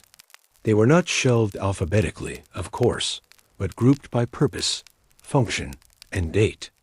The early version of a filing cabinet. The scribes themselves were not lowly. To be a scribe required years of schooling. Boys mostly from elite or temple-connected families would begin training as early as age 6. First, they would memorize signs, learning to distinguish between the dozens of wedge patterns that made up the cuneiform script. Then came practice, copying, and more copying. My name is so-and-so. I am a scribe. I write truthfully. These early exercises have survived across millennia, scratched into practice tablets by sweaty-palmed teenagers hoping one day to sit in a record chamber and make real inscriptions. By the time a scribe entered official service, he could write in Sumerian, Akkadian, and sometimes Aramaic. He could calculate land area, record debts, convert weights of grain into silver equivalents, and perhaps most importantly, he could recognize the seal of every temple and palace office within 50 miles. Amel Nabu, though a collector, was himself. Once a scribe, his hands still bore the faint calluses of his stylus days. And though his role now involved decisions and delegation, he respected the scribes more than anyone. Sometimes, late in the afternoon, when the sun turned orange and sleepy over the river, he would sit quietly and listen to the rhythmic clicking of styluses on clay. The sound was hypnotic, like rain on a tiled roof. These scribes were not just recording numbers. They were translating human lives into symbols. A man's entire livelihood, a year of planting, praying, harvesting, worrying, could become 5 lines on a tablet. Name, quantity, date, amount due, status, paid. And yet, it was done not with cruelty, but with care. Every stroke mattered. Every symbol was placed with the weight of a future argument in mind. The scribes were not blind to the world's unfairness. They saw who always paid on time and who always struggled. They whispered among themselves about greedy merchants and frightened shepherds. But they wrote anyway, because someone had to. Because Babylon needed to remember. And when a scribe passed away too often young, worn down by eye strain and fever, their tablets remained. Their work outlived them.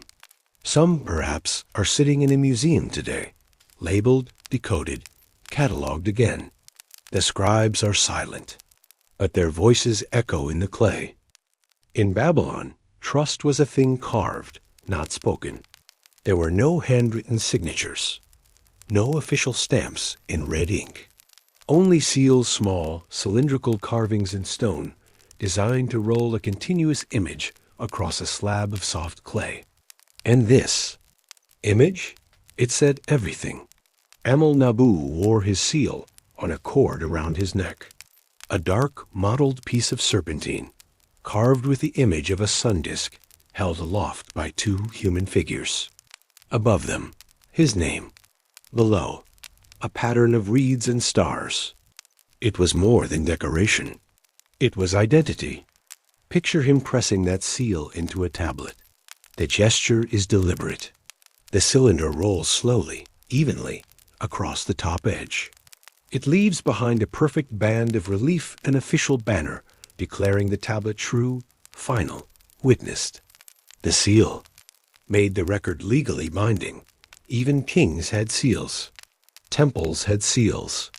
Households did too small, simple ones used for day-to-day accounts.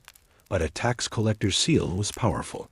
To misuse it or to forge it was a high crime. Of course, where there is power, there is always someone trying to cheat it. Fraud existed. Clever merchants might try to pass off old seals, inherited from deceased relatives. Scribes might be bribed to alter a debt record after hours.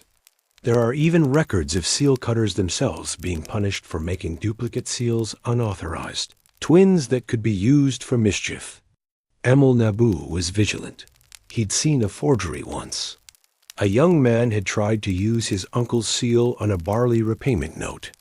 The carving was genuine, but the tablet wasn't. The stylus strokes were rushed, shallow. A real scribe would never make such uneven rows. He didn't confront the boy directly. Instead, he requested a duplicate record from the village registrar. It arrived a week later, carried by donkey. The figures didn't match. The boy was fined. Not jailed. Amul Nabu wasn't a judge, but banned from future direct payments. From then on, every tax he owed had to be made through a third party, with 2 witnesses and a sealed counter tablet. In Babylon, that was humiliation. Still, the system worked more often than not. Seals traveled through the city like currency pressed into receipts. Marriage contracts, grain weights, even loan agreements that said things like, if the debtor does not repay, he shall be seized and sold into labor. The beauty of a seal was in its efficiency. No need for drawn-out explanation. No need for personal presence. One roll, one name, one mark, and the matter was settled. It was, in its way, quite modern. Even today, those seals survive. Thousands of them, tucked into museum drawers and private collections. They are tiny, most no taller than a thumb, yet filled with art lions and gods, temples and suns, stylized fish, battle scenes, inscriptions barely visible to the naked eye. You might be tempted to think of them as jewelry. But make no mistake, these were tools, badges of trust, tiny cylinders that turned chaos into record, memory into law. So next time you sign your name at the bottom of a form, harried, distracted, barely looking, imagine Amul Nabu, centuries ago, leaning over clay, rolling his seal with care. Not because he doubted the numbers, but because trust, like clay, needs pressure to hold its shape. Let us step away from the seal-pressing chambers and walk outside, past the dusty alleys and courtyards, toward the outer edge of the city, the place where long journeys begin. Imagine, if you will, a worn courtyard with a tethered donkey, a pair of tired sandals near the gate, and a low wall where a clay tablet rests carefully, wrapped in reed matting and tied with string. It is not a gift. It is not a note of love. It is a tax notice. Yes, even in Babylon, you could not escape the post. Amul Nabu, our patient and chronically exhausted tax collector, relied on couriers. Not just any men with strong legs, but trusted. Runners, often hired by temple networks or royal posts, trained to carry messages long distances, sometimes over marshland, through reed-choked rivers, or across blistering plains. The Babylonian postal system wasn't quite the empire-spanning marvel that the later Persians would master, but it was efficient in its own weary way. Villages outside the city up to a week's travel away needed to be informed of new levies, account adjustments, changes in grain quota. And when those quotas were late, or when disputes arose, a message needed to be sent. But again, this was not a letter. It was clay. The tablet sent by Amul Nabu might be small, palm-sized, its script dense but legible. If it carried legal weight, say, a warning about overdue taxes or a debt schedule, It would often be enclosed in a clay envelope, sealed with his cylinder, to be broken only by the intended recipient. Sometimes the outer clay was inscribed too, to Enlil Bal of the village Uruan-Tu, grain overseer from Amel-Nabu of Babylon. Do not delay the barley repayment past the 18th of the month. Not exactly poetic, but precise. Now imagine the man delivering it sandal-strapped, carrying a leather bag of tablets, water flask slung over his shoulder, and a dull ache in his thighs from 3 days of trudging through uneven terrain. He is no glamorous courier, no wing-footed Hermes, just a quiet cog in the great administrative wheel. He arrives at the village gate, speaks to the guard, finds Enlil Bal near the grain silo, and hands him the tablet. No signature needed. The seal proves the sender. The dust on the messenger's cloak proves the effort. And what happens next? Well, in theory, Enlil Bal reads it, groans a little, and takes the matter seriously. In practice, he might nod politely, say nothing, and hide the tablet under a bundle of straw until it's forgotten.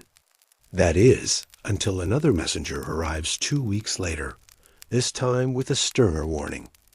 Or worse, an order for seizure. This is where record-keeping and reality parted ways. The Babylonian tax collector did not have email.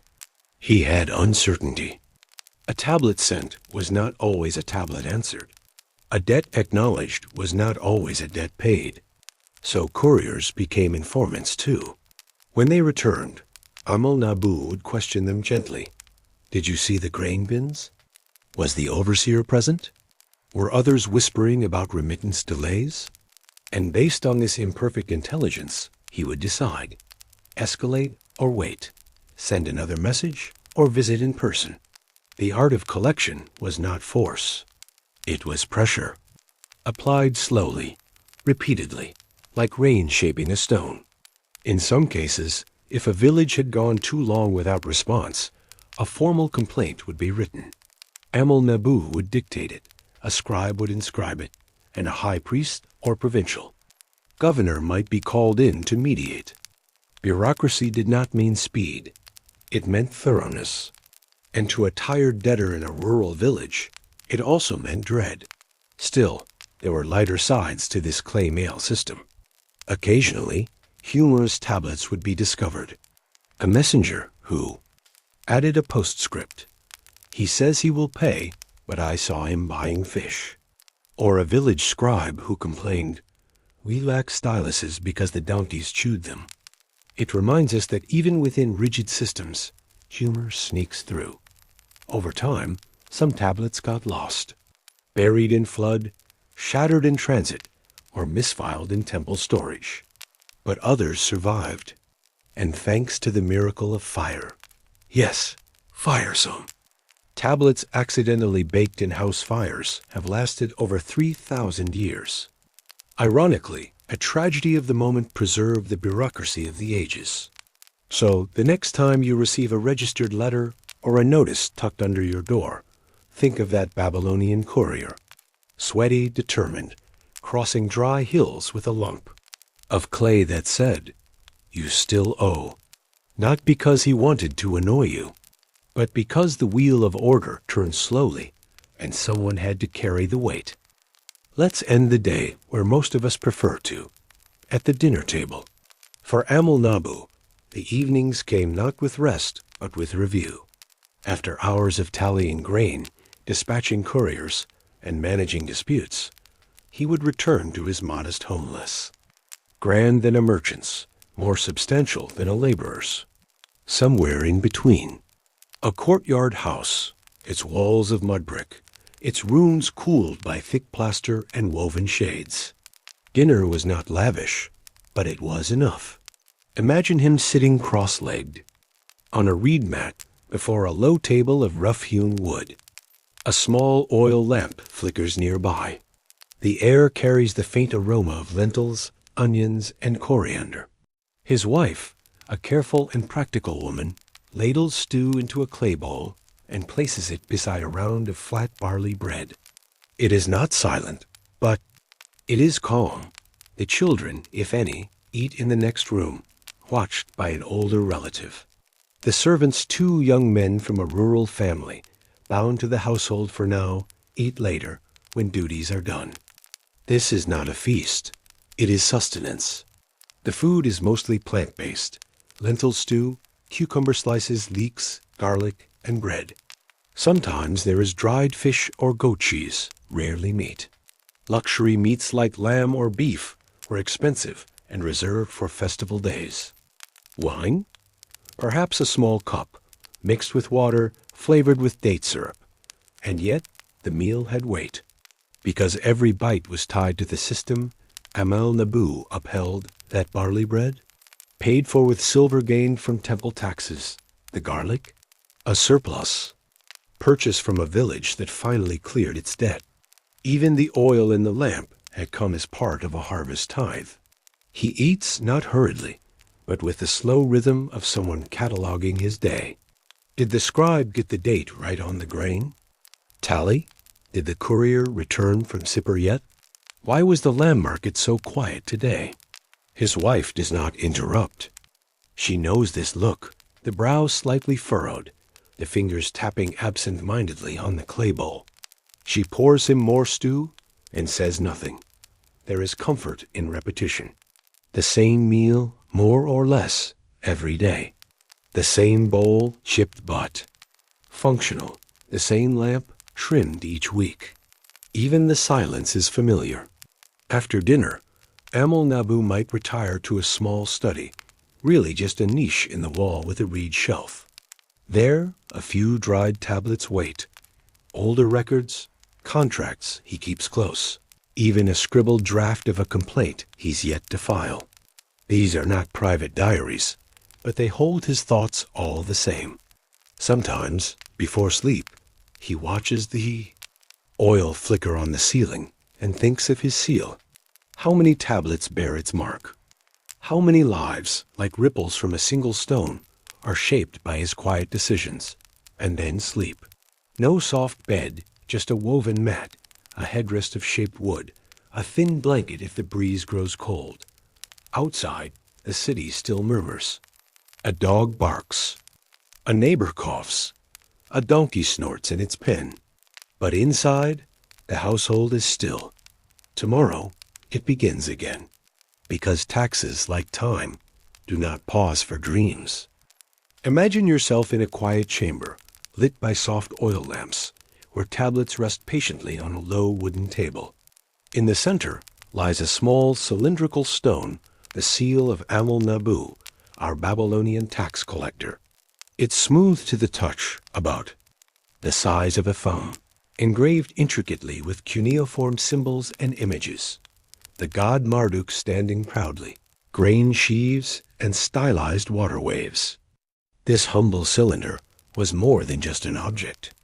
It was a symbol, the mark of authority.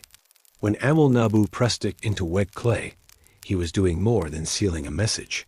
He was casting his weight, his identity, his power onto the world. The clay, soft and malleable, accepted the impression and hardened, carrying his authority across cities, villages, and fields. The act of sealing was deliberate and slow. It required concentration. Too hard, and the impression would crack the clay. Too light, and the seal might not be legible or respected. Imagine the texture of that cool clay beneath the stone, the careful roll of the cylinder as it left a perfect trail of symbols, a private signature recognized by temple officials, merchants, and even rebellious villagers. This seal gave Amel Nabu legitimacy. A tablet without a seal was just scribbles. With it, it became law. But with power came burden. Because each impression was a reminder, an unyielding reminder, that every grain accounted for, every debt recorded, every letter sent was a chain in the vast mechanism of empire. At times, Amel Nabu might have paused to consider how many clay impressions he'd left behind, how many disputes his seal had inflamed, how many grudges it might have fueled. Perhaps, on a rare evening, he held the seal in his hand, tracing the carved lines, feeling the weight of his position settle over him.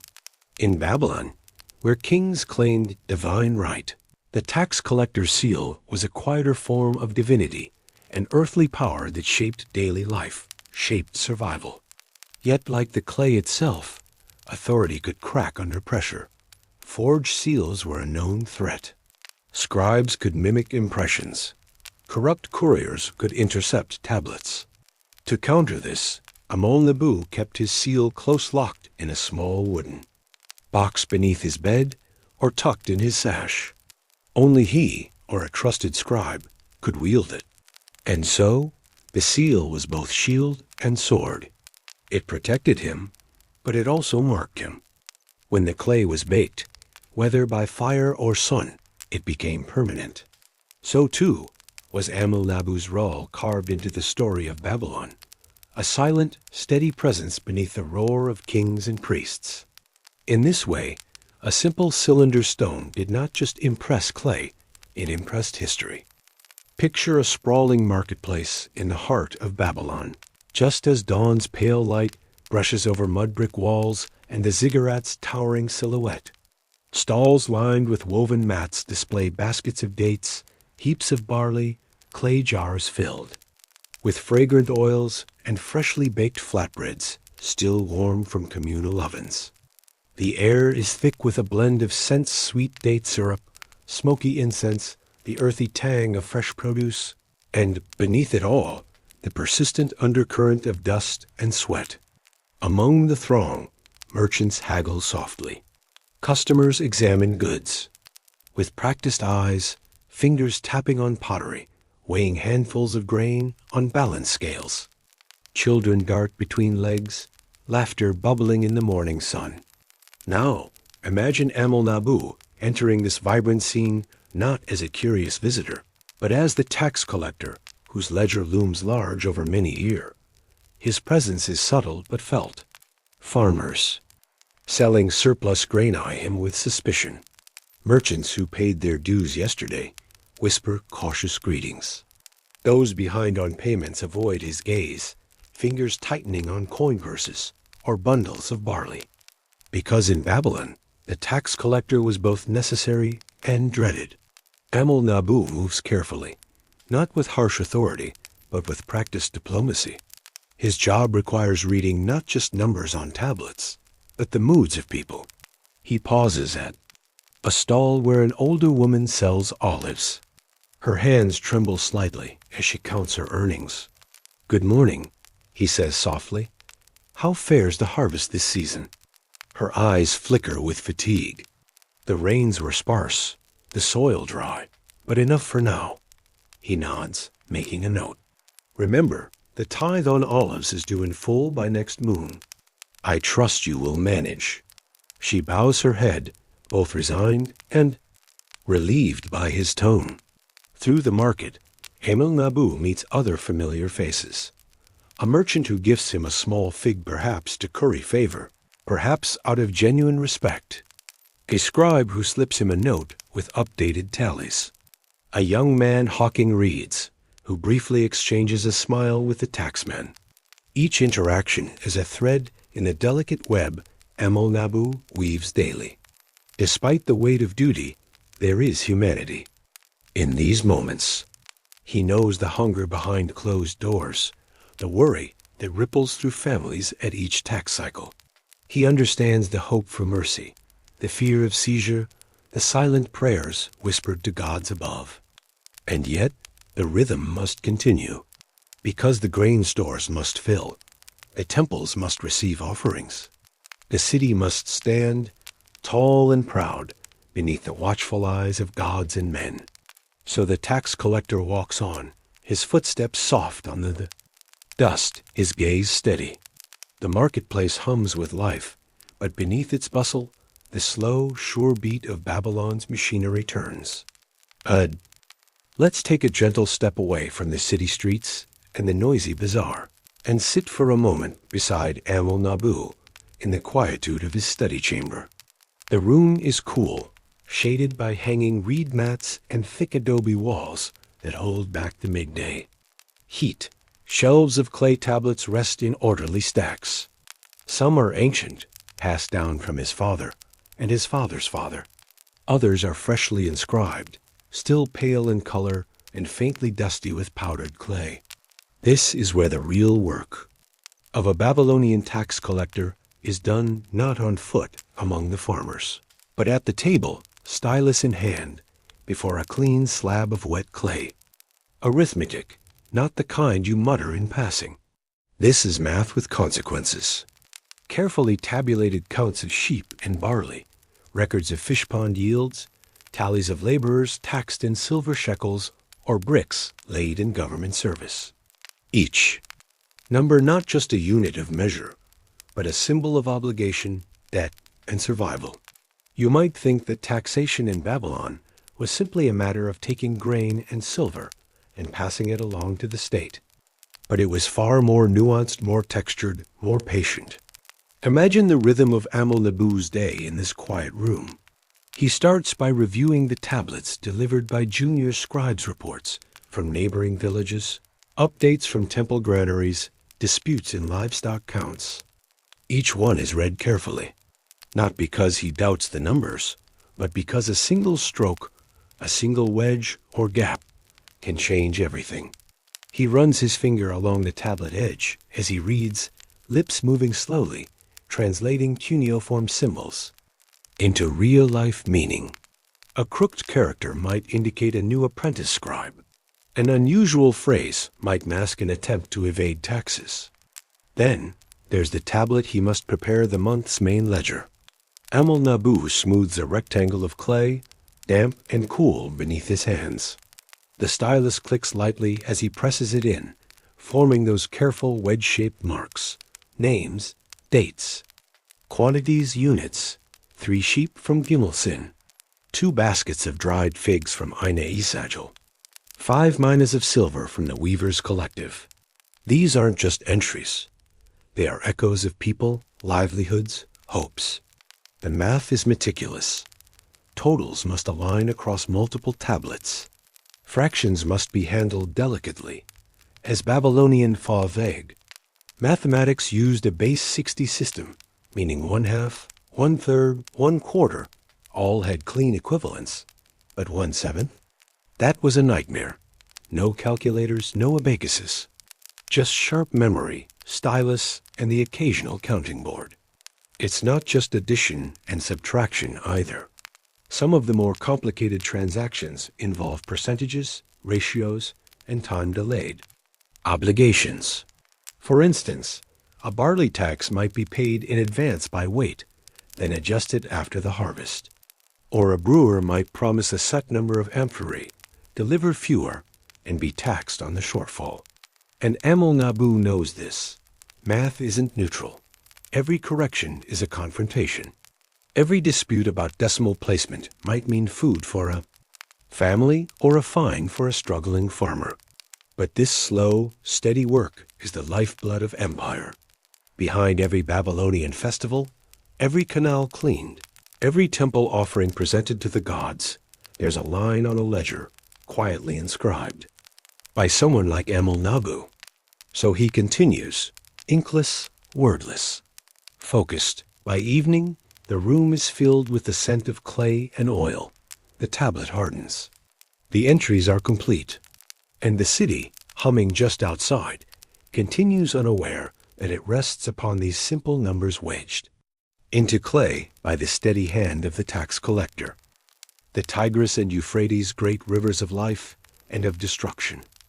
Babylon owed its very existence to them. Their seasonal floods brought fertility, feeding the wheat, barley, dates, and reeds that sustained the empire.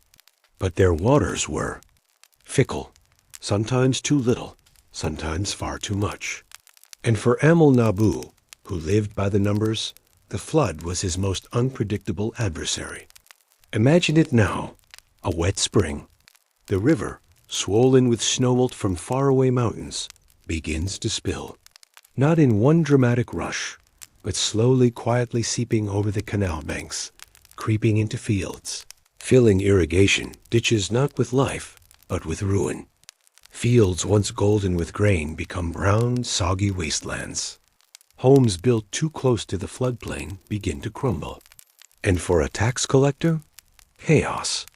Because when a farmer's barley is underwater, his tithe cannot be collected. When flocks are scattered by rising currents, counting sheep becomes poetic futility. And when bridges wash out or roads vanish beneath silt, clay tablets don't arrive on time, and grain deliveries dry up. This was one of those years. The messengers who usually reported like clockwork arrived days late, their sandals crusted with mud. They carried damp tablets, some smeared into unreadability, others hastily rebaked in open flame, and now cracked, imperfect. Villages further north sent news of delayed harvests, destroyed canals, missing livestock. Amal Nabu received these updates with the weariness of someone who had seen it before. He didn't panic. Panic was for merchants. His response was, instead, painstaking. Retabulation, revision, reassessment. He convened a brief meeting of scribes and aides. Together, they spread damp tablets on flat mats, fanned them dry, and recopied what could be salvaged. A new set of records was started. Flood Year Corrections. The title carved carefully at the top of the lead tablet. Evening after evening, by lamplight, he drafted messages to temples and administrators. He recommended temporary leniency. He argued for postponement of barley levies. He cited precedent from floods 5 and 9 years ago, not out of mercy, but out of realism. There is no point taxing drowned grain. But he also noted the names of those who tried to use the flood as excuse. One shepherd claimed 20 lost goats, but had owned only 12 to begin with. Another weaver cited water damage to fabrics, yet her tablet declared delivery from a hilltop district left dry. And so the balance continued, compassion and suspicion, leniency and record-keeping. The floodwaters slowly receded. What remained behind was silt, ruined fields, and recalculated taxes. Amal Nabu's updates were accepted by the regional governor. Stamped with the seal of approval a clay disc, marked with the image of a lion beside a riverbank. Babylon would recover. It always did. But the quiet storm left behind more than wreckage. It left debts deferred, repairs to fund, canals to redig, families to help. And the tax collector's task continued. Only now, it wasn't just collecting. Grainit was rebuilding trust, negotiating delays, and preparing for the next unexpected guest. Drought, plague, or yet another flood. In ancient Babylon, even the river paid no taxes.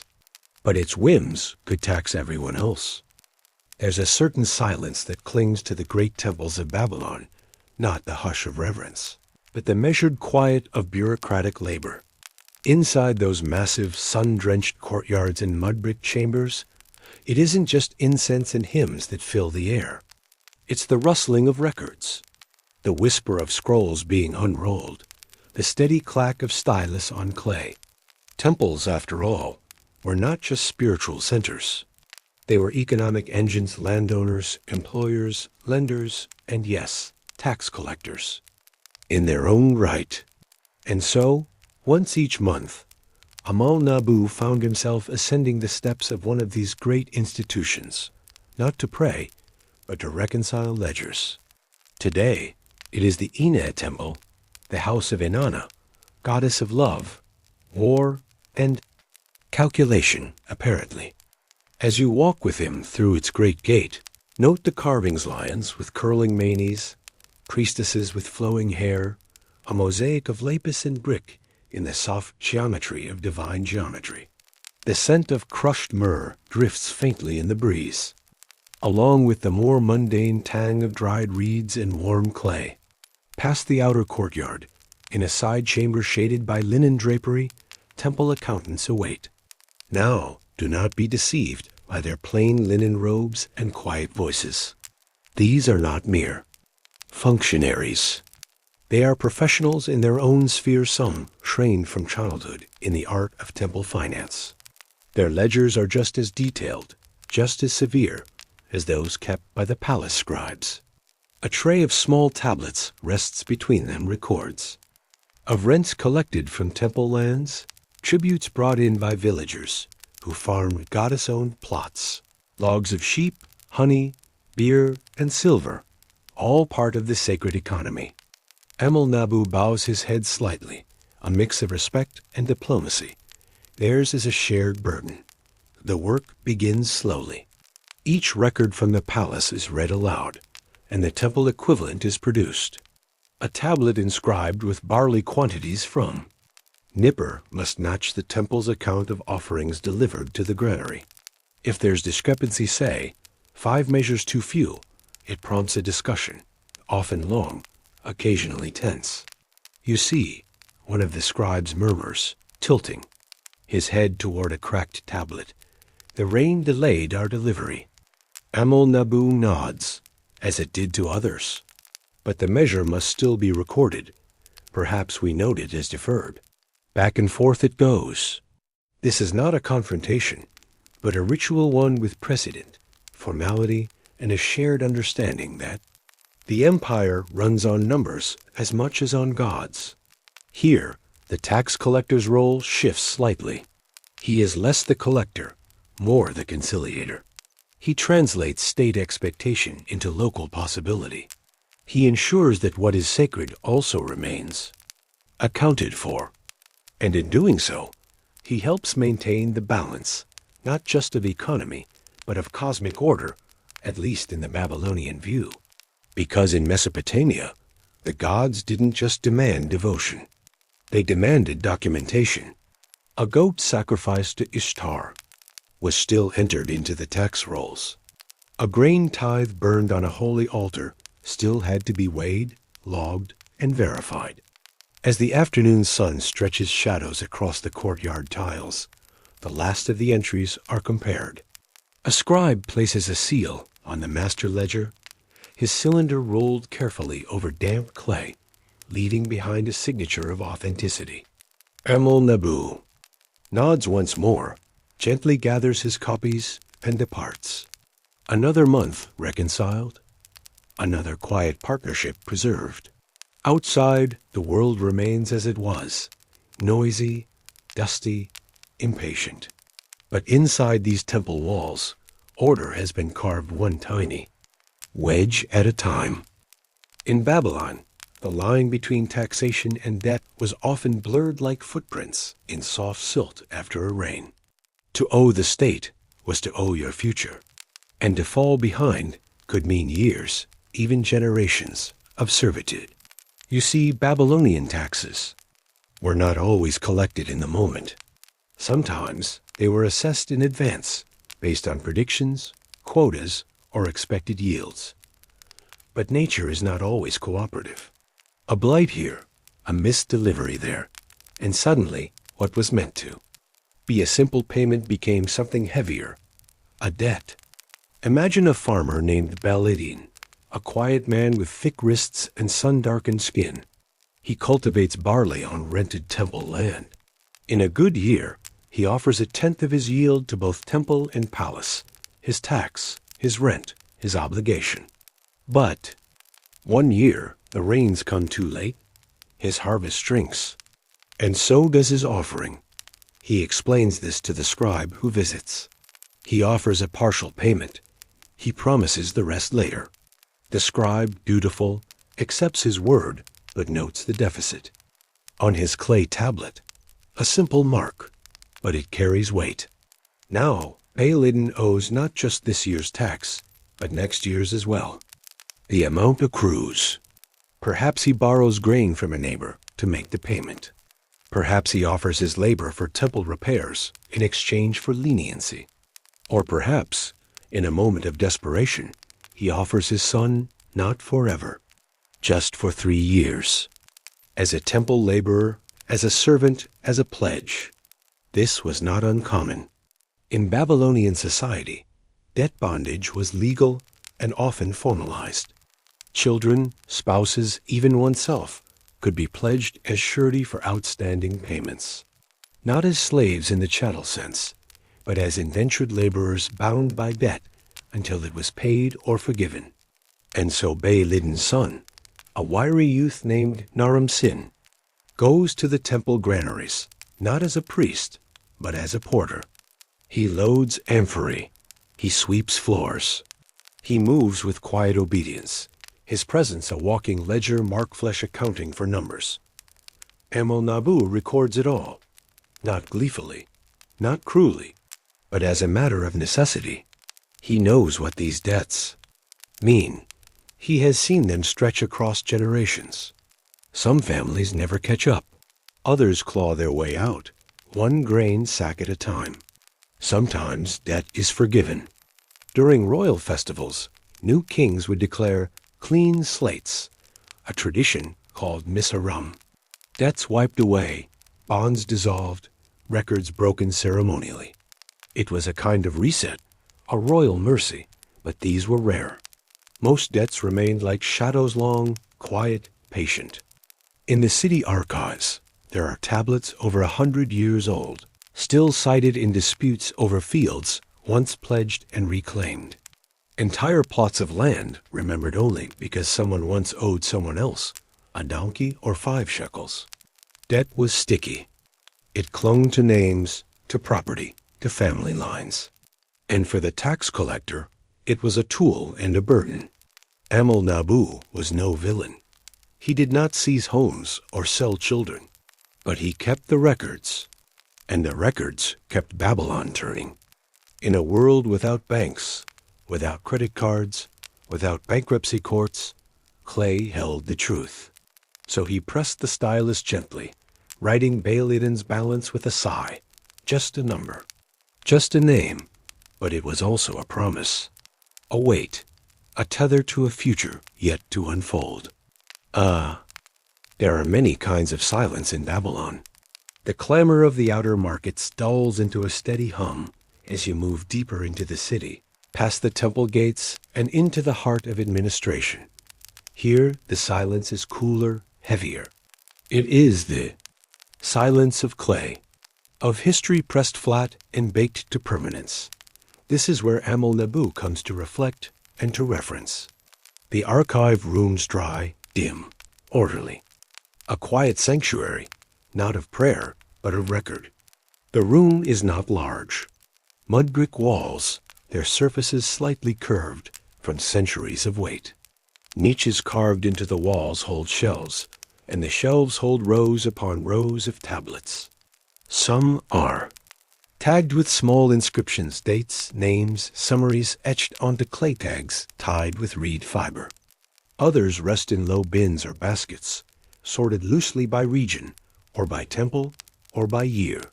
This is the collective memory of the city, a grain debt recorded 20 years ago, a dispute over boundary stones near the river, a census of sheep belonging to a man long dead, all stored here, waiting patiently for someone to remember. Amel-Nabu runs his fingers over the clay, selecting one tablet, then another. His hands are gentle. There's a reverence to his touch, not unlike that of a scholar handling scrolls or a priest lifting an offering bowl. These tablets are sacred, too, in their own way. He sits on a low stool by the wall, the tablet resting in his lap. The light from the small window slices through the dust, falling across the wedge-like cuneiform signs. He reads silently. The names are familiar. Transactions that once filled his days. Barley loans, boundary remeasurements. Penalties for delayed tribute. Some tablets are encased in clay envelopes' outer shells, stamped with seals, hiding the original message within. If the message is ever disputed, the envelope can be broken and the true record revealed. A clever system, both protective and judicial. Imagine yourself here with him. The room is cool. The smells are faint dry earth, old parchment, traces of past incense. You're seated quietly, the only sound the shifting of clay as records are. Lifted and replaced. There is no fire here. No drama, only the slow movement of thought, of recall, of bureaucracy in its oldest, purest form. And yet, in this stillness, Whole lives unfold. Here is a record of a man named Elam Bani, who leased a plow ox from the temple and agreed to repay its value over 7 harvests. His signature, a thumbprint, still marks the bottom of the tablet. Did he fulfill the terms? Did he default? Somewhere in this room, the answer waits, another tablet away. This is what it means to be a tax collector in Babylon, not just to count, but to remember, to know what has been promised, to trace how the city breathes through its debts and repayments. Each tablet is a frozen moment, a whisper of a time when someone stood, stylus in hand, and pressed a truth into wet clay. Amel-Nabu gently returns the tablet to its shelf. He makes a quick note on his own clay pad, marks a small sign for later reference. This, too, is part of his work, quietly shaping the future by understanding the past. Outside, the city continues, its merchants shouting, its carts rattling, its temples ringing with chants. But here, in this cool archive, the tax collector breathes differently, because here, he isn't simply enforcing the law. He is preserving its memory. In the quiet before dawn, while the roosters are still negotiating their first crows, a small room stirs awake near the southern wall of Babylon. The air is still soft with the scent of dust and old reeds, and inside, young boys are already seated, cross-legged, with damp clay tablets before them. This is the Idubba, the scribal school, the tablet house. And among the boys hunched diligently over their lessons is Amel-Nabu's own nephew, little Nabo-Zeradan, a wiry child with ink-stained fingers and the perpetually startled look of one who is always trying to remember what comes next. The path of the scribe begins young. Too young by some standards. But that's how it has always been in Babylon. Boys are chosen early, often sons of scribes themselves, or nephews, or the children of those who can afford the long, slow years of training. The room is small, no larger than a modern living room. The walls are covered in simple instructional plaques, models of writing exercises, multiplication tables, lists of legal formulas. A cracked window lets in the gray morning light, while a stern older scribe paces slowly between the students, arms folded. "Repeat after me," he says calmly. "The barley of the storehouse is the king's." "The barley of the storehouse is the king's," they echo, as styluses scratch into soft clay. The lessons begin with repetition, not just of words, but of concepts, tax vocabulary, legal phrases, land measurements, even insults. One common scribal exercise includes phrases like, "Your intelligence is that of a baked onion," away, to practice both grammar and subtle sass. And so Nabo-Zeradan works. He shapes tiny wedges with surprising care, his tongue poking from the corner of his mouth in concentration. His fingers are calloused already, his posture prematurely weary. Amel-Nabu watches from the doorway during his occasional visits, part pride, part pity. He remembers what it was like. The long mornings of rote, the aching wrists, the fear of smudging a finished tablet, but also the small moments of triumph when you finally learned to write sheep pen correctly or mastered a royal date formula. These schools were essential to Babylonian life. Without them, there would be no scribes. And without scribes, no tax system, no contracts, no archives, no empire. Every record starts in a schoolroom. The instructor calls out a math problem. If a man pays 1/3 of his grain as tax, and he keeps 20 measures, how many did he grow? Hands rise, some too eagerly. Others try to copy off neighbors. A few scratch answers with feigned confidence. Nabo-Zeradan stares at his tablet, as if it has betrayed him.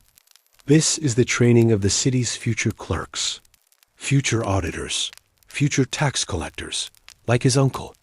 There is no prestige here, no applause. Only the slow accretion of knowledge, like the buildup of mud by the riverbank. Quiet, inevitable, shaping everything over time. By midday, the boys are dismissed. Their tablets are left to dry in the courtyard sun. The best work will be reviewed. The worst, quietly folded back into clay to be reused. Nothing wasted. Not even failure. As Nabozaridin runs home, feet kicking dust, his uncle walks slowly behind him, hands clasped behind his back. He does not offer praise. That is not the Babylonian way. But he watches with something like approval, because in this small, cramped room, the rhythm of an empire continues. And tomorrow, another wedge will be pressed, another name recorded, another future shaped in clay. Long before coins clinked in purses or stamped silver crossed the palms of kings, there was the river. The Euphrates, sluggish, generous, temperamental. It was not just a body of water. It was a register, a barter, a tax base. For Amel Nabu, the river was more than scenery. It was a source of numbers. Stand with him at dawn, on the bank just outside the southern edge of Babylon's main canal. The mist has not yet burned off, and the barges are only just beginning their morning shuffle flat-bottomed wooden vessels, pushed along by long poles and a lazy current. Some are stacked with sacks of barley. Others carry jars of date syrup or coiled bundles of reeds for weaving mats and roofs. These were taxable goods, all of them. And in a world without currency, the very weight of grain or volume of dates was money in itself. You might think taxation in Babylon was as simple as give a portion of your harvest. But no, not quite. It was layered. Some paid in grain, others in labor. Some gave animals, others gave time. One man's tax might be a tenth of his field's yield. Another's might be 6 days working on canal maintenance in the heat of midsummer. Another might deliver bricks for the city wall. And yet, all of it flowed toward one idea, supporting the palace, the temples, the military, and the state. Now, imagine the complexity of accounting for it. Amel Nabu often stood on the docks, stylus and pad in hand, counting the barley as it was unloaded. Not every delivery was a tax payment. Some were trade, some tribute, some temple offering. He had to know the difference. Had to keep the books straight. A mistake meant confusion, and confusion meant complaints, and complaints meant, well, more work. The taxes were cyclical, tied to seasons and harvests, and the river was the clock that kept the city's rhythm. When it flooded, it fertilized the fields. When it receded, it left behind planting soil. And when the crops ripened, they were loaded on barges and delivered to Babylon, to be measured, stored, taxed. It was all deeply predictable and deeply prone to exception. A bad flood, fewer crops, a storm upriver, delayed barges. A corrupt local governor, records tampered with. Sometimes a family pleaded for a reduction, too many mouths to feed, or a bad omen had struck their animals. Amel Nabu would nod, take note, and bring it to the scribal court. Sometimes mercy was granted. Sometimes it wasn't. He kept his opinions to himself. That was safest. What strikes you most, perhaps, is how quiet it all was. The work of collecting the economic lifeblood of a city, done without shouts, without coins, without banks. Just lines of clay tablets, records inked with styluses, bundles of dates counted on fingers. It all returned to the river. The Euphrates fed the crops fed the people fed the temples and the king. And the tax collectors, patient and persistent, stood at the center of that cycle, not powerful, not celebrated, but indispensable. Some days, Amel Nabu watched the barges pass with a certain dreamy satisfaction. Each load of barley was a number on his pad, a number he had to match with the ledgers in the archive. A puzzle, a game, a duty. Other days, he cursed the weight. Of it all, the endless double-checking, the questions from supervisors, the constant suspicion of underpayment.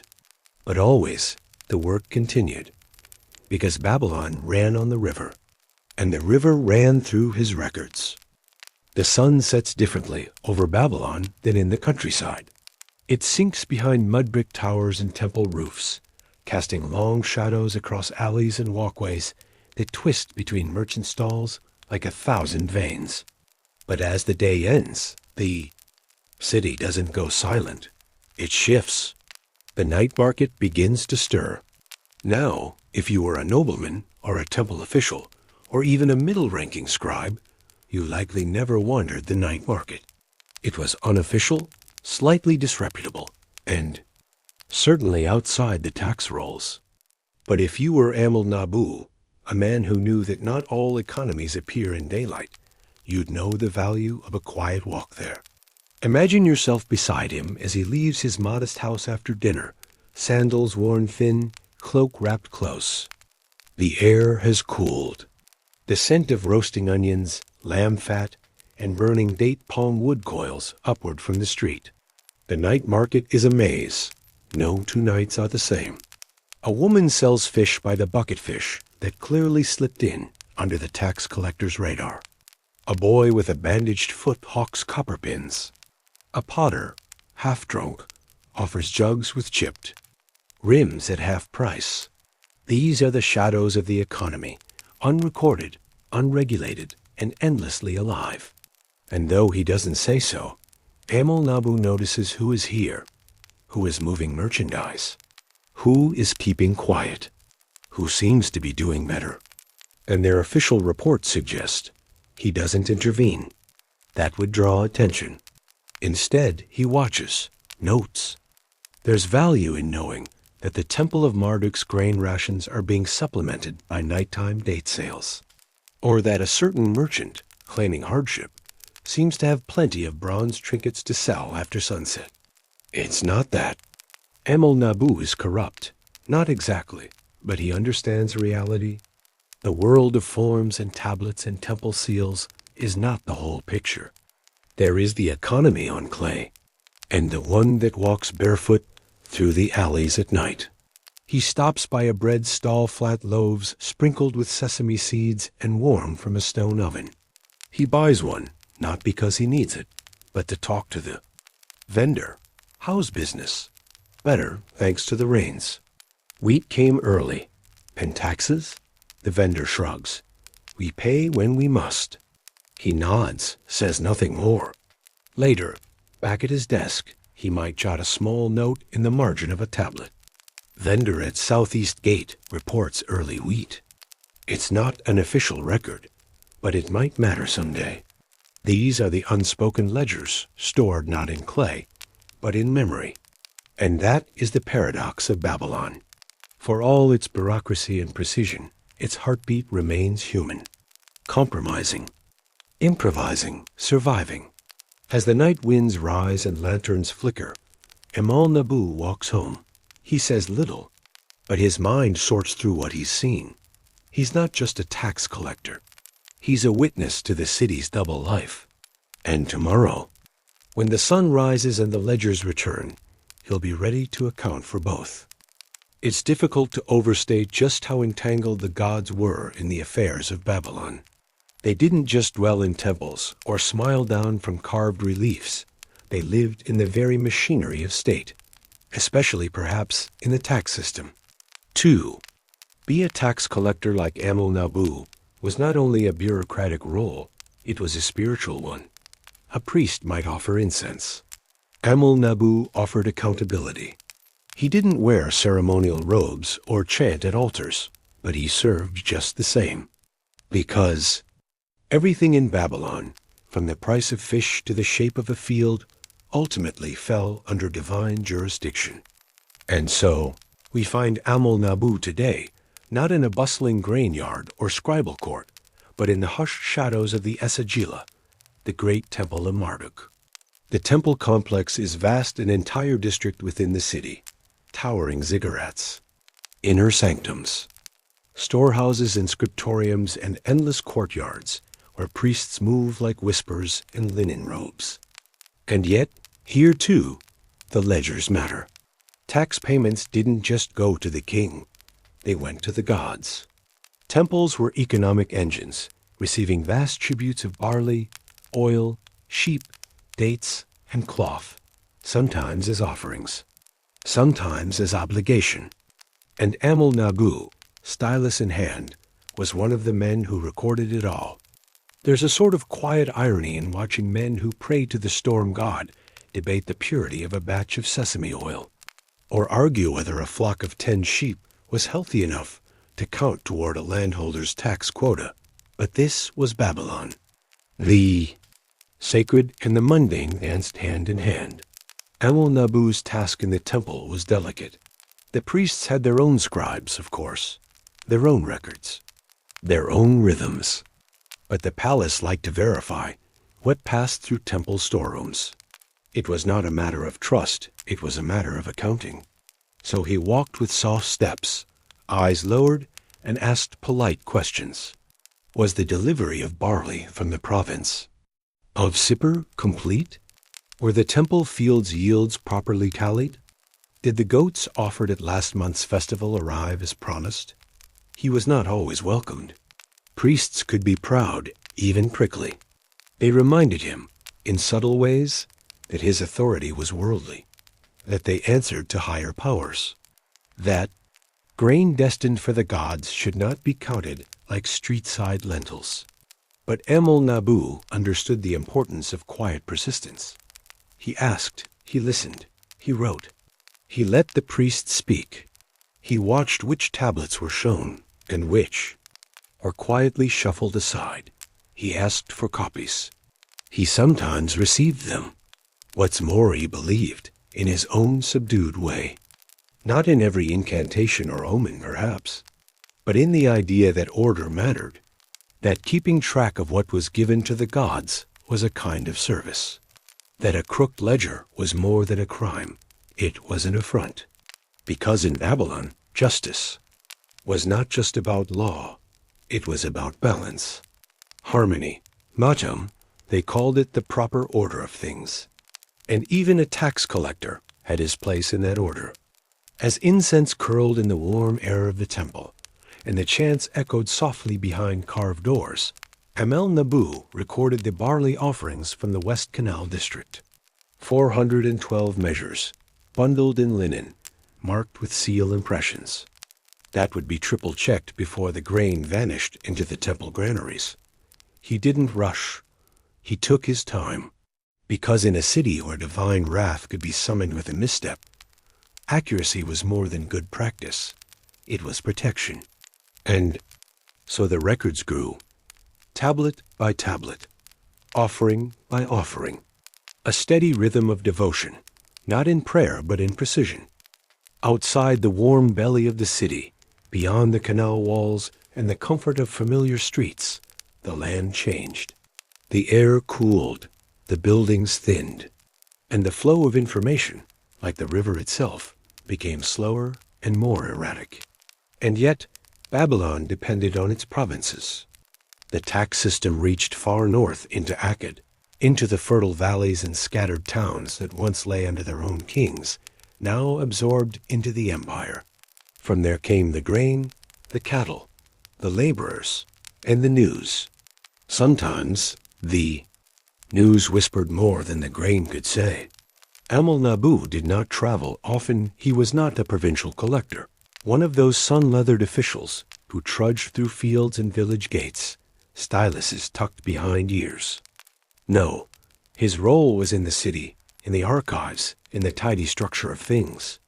But once in a while, the murmurs reached him too. A tablet arrives from Nippur, cracked at the edge, written in a hurried hand. Reports of tax delinquency, not from peasants, but from an appointed local governor. Cattle missing, barley unaccounted for. A canal project cited as the excuse. Another message, this one from a courier, face dusty, voice low. Trouble in the north. A raid, perhaps. Or a dispute over land boundaries. Something about conscripted labor refusing to finish a section of irrigation trench. The tablets begin to pile. And with them, the questions. Were the records falsified? Was grain being rerouted, sold before it could be taxed? Was someone in the outer towns padding the ledgers? Amel-Nabu was not an investigator in the dramatic sense. No disguises, no interrogations. But he began to cross-reference the archives, checking against last year's deliveries, rereading seals, looking for names that repeated in unusual places. He found them. One official seal appearing on 3 different tax relief requests, each from a different village, all curiously close in date. A set of delivery records claiming impossibly consistent barley weights, right down to the measure. It was subtle, but clear. There was skimming. Someone in the provinces was playing the margins. So what did he do? Nothing loud. He wrote a report. Calm, precise, unemotional. Attached the suspect tablets. Forwarded them to the palace scribe's office. And then, as always, returned to his other tasks. Because Babylon did not move with haste. It moved with deliberation. Weeks passed. A new tablet arrived this one curt, sealed with a different insignia. The provincial governor had been replaced. The grain shipments resumed. No one thanked Amel-Nabu, and that was fine. Because his work was not for praise. It was for continuity. Babylon survived not through conquest or ceremony, but through records, through the quiet vigilance of men like him, those who saw the numbers and kept them steady, even when the world beyond the city swayed. As the evening light filtered into the archive, turning the clay tablets gold, Amel-Nabu leaned back. Another quiet crisis passed. Another ripple in the north settled. His stylus tapped once, lightly, against the edge of the desk, and the city, unaware, went on breathing. The rhythm of Babylonian life was measured not only in seasons or ceremonies, but in documents, so many documents. While kings raised statues and priests lit sacred fires, the scribes sat cross-legged with their clay tablets, coaxing permanence out of mud. And within that sea of signs, one curious form of document stood out. The petition. A plea on a tablet. A voice from below, reaching upward. Amel-Nabu, our diligent tax collector, did not create these petitions, but he read many. Some arrived, folded in neat bundles alongside tax rolls. Others were slipped quietly into the archive room by junior scribes. Always they bore the same fragile urgency. Someone needed help or justice or mercy. Most came from the outer districts. A tenant. Farmer claiming over-collection. A widow requesting temporary exemption after a flood. A village scribe reporting a local overseer's cruelty. Some were well written, some barely legible. Sometimes the request was reasonable, a delay, a correction, a clarification. Sometimes it was almost poetic in its desperation. One simply, read, "He takes my goats, and I cannot say no." Amel-Nabu did not laugh at such lines. He did not roll his eyes or scoff. He made copies. He logged them. He summarized their contents and sent them up the chain. He knew the odds. Not every petition would be read. Fewer still would be answered. And yet, in recording them, he gave them breath. A small defiance against silence. Some petitions lingered. In his mind, there was the old couple from Kish who had sent a tablet asking for a reduction in their land tax. Their sons had been conscripted. Their oxen had died. They could not meet their quota. Their handwriting trembled like water lines. He remembered a scribe's note added later in a more practiced hand. Their case was approved, relief granted for 1 year. A quiet success, buried in a stack of clay. Petitions had a life of their own. They meandered through the bureaucracy like travelers through canals. Sometimes diverted, sometimes lost. Sometimes, miraculously, they reached their intended shore. And while Amel-Nabu could not fix what was broken, he could at least ensure it was seen. One morning, a junior scribe barely old enough to grow a beard brought him a stack of fresh appeals. Most were routine. But one caught Amel Nabu's eye. It was written by a girl, the daughter of a minor official in a far-off district. Her father had died, and the overseer had seized their home, citing unpaid taxes. She asked only for someone to review the records. No flowery language, no threats, just a quiet, composed request. Amel Nabu set the tablet aside. Later, he checked the archives, found her father's name in last year's grain deliveries, saw that the taxes had indeed been paid in full and early. He attached the records to her petition, annotated it with his own remarks, and sent it forward. Weeks passed. No reply. And then one day, a short message returned, carved into a fresh, firm tablet. The property shall be restored. Taxes confirmed. As settled, the overseer is recalled. That evening, Amel Nabu stood in the open courtyard of the tax office, staring at the sky. A few thin clouds drifted like words without ink. He didn't know the girl. He would never meet her. But somewhere, far to the east, someone had a home again, because a record had been read and believed. And sometimes that was enough. Even in a city as ancient as Babylon, where age was respected and tradition clung like dust to stone, there was always change. New rulers came, dynasties shifted, and power moved like the river, sometimes slowly, sometimes all at once. Amel Nabu had served under 2 kings. He remembered the first, an old man, slow of speech, fond of ceremonial oaths. He had preferred temples over armies, gardens over expansion. His tax policy had been predictable, if a touch stubborn. When he passed, there was mourning. And then, as always, there was motion. The next king came young, sharp-eyed, and full of plans, a lover of roads and granaries, of reorganization. And with that reorganization came a familiar tremor through the bureaucratic ranks. Old officials retired, some vanished. New faces appeared, eager, polished, confident. The tax office, once a place of dusty ledgers and slow ink, now pulsed, with review committees and performance audits. Words like efficiency and optimization began to echo in the hallways, words that felt foreign, slightly too fast for comfort. Amel Nabu watched it all with quiet patience. He did not protest. He adapted. He learned the new protocols, memorized the updated tablet codes, attended the briefings, always seated in the second row, always silent. The younger scribes admired him, even as they surpassed him in energy. They asked for his advice. He gave it sparingly. He did not resent them. But he saw the shift. Reports were now expected weekly instead of monthly. Taxes were projected as graphs carved into clay rather than simple lists. Even the seal impressions had changed, sleeker, more abstract. And yet, amidst all this, people still tried to cheat.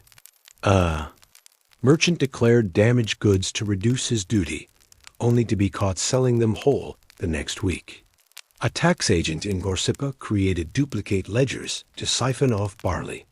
The same old schemes, draped in newer clothes. Amel Nabu noted it all, quietly, diligently. He also noted something else, the fear, among the clerks, the assessors, even the nobles. The new king did not tolerate failure, or delays, or ambiguity. And so, more tablets began to circulate under the table, appeals for leniency, pleas for help, rumors of officials falling out of favor. One day, a scribe Amel Nabu had mentored, a bright boy named Bel-Yu was summoned to the palace. He had misreported a shipment, perhaps by accident, perhaps not. He never returned. Amel Nabu said nothing, but the next week he added an extra line to each of his own reports, a subtle cross-check, a safety net just in case.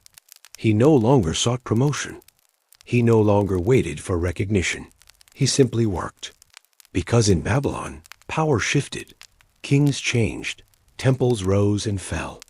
But the tax had to be counted, the grain had to be measured, the city had to breathe, and someone, steady and invisible, had to keep the rhythm.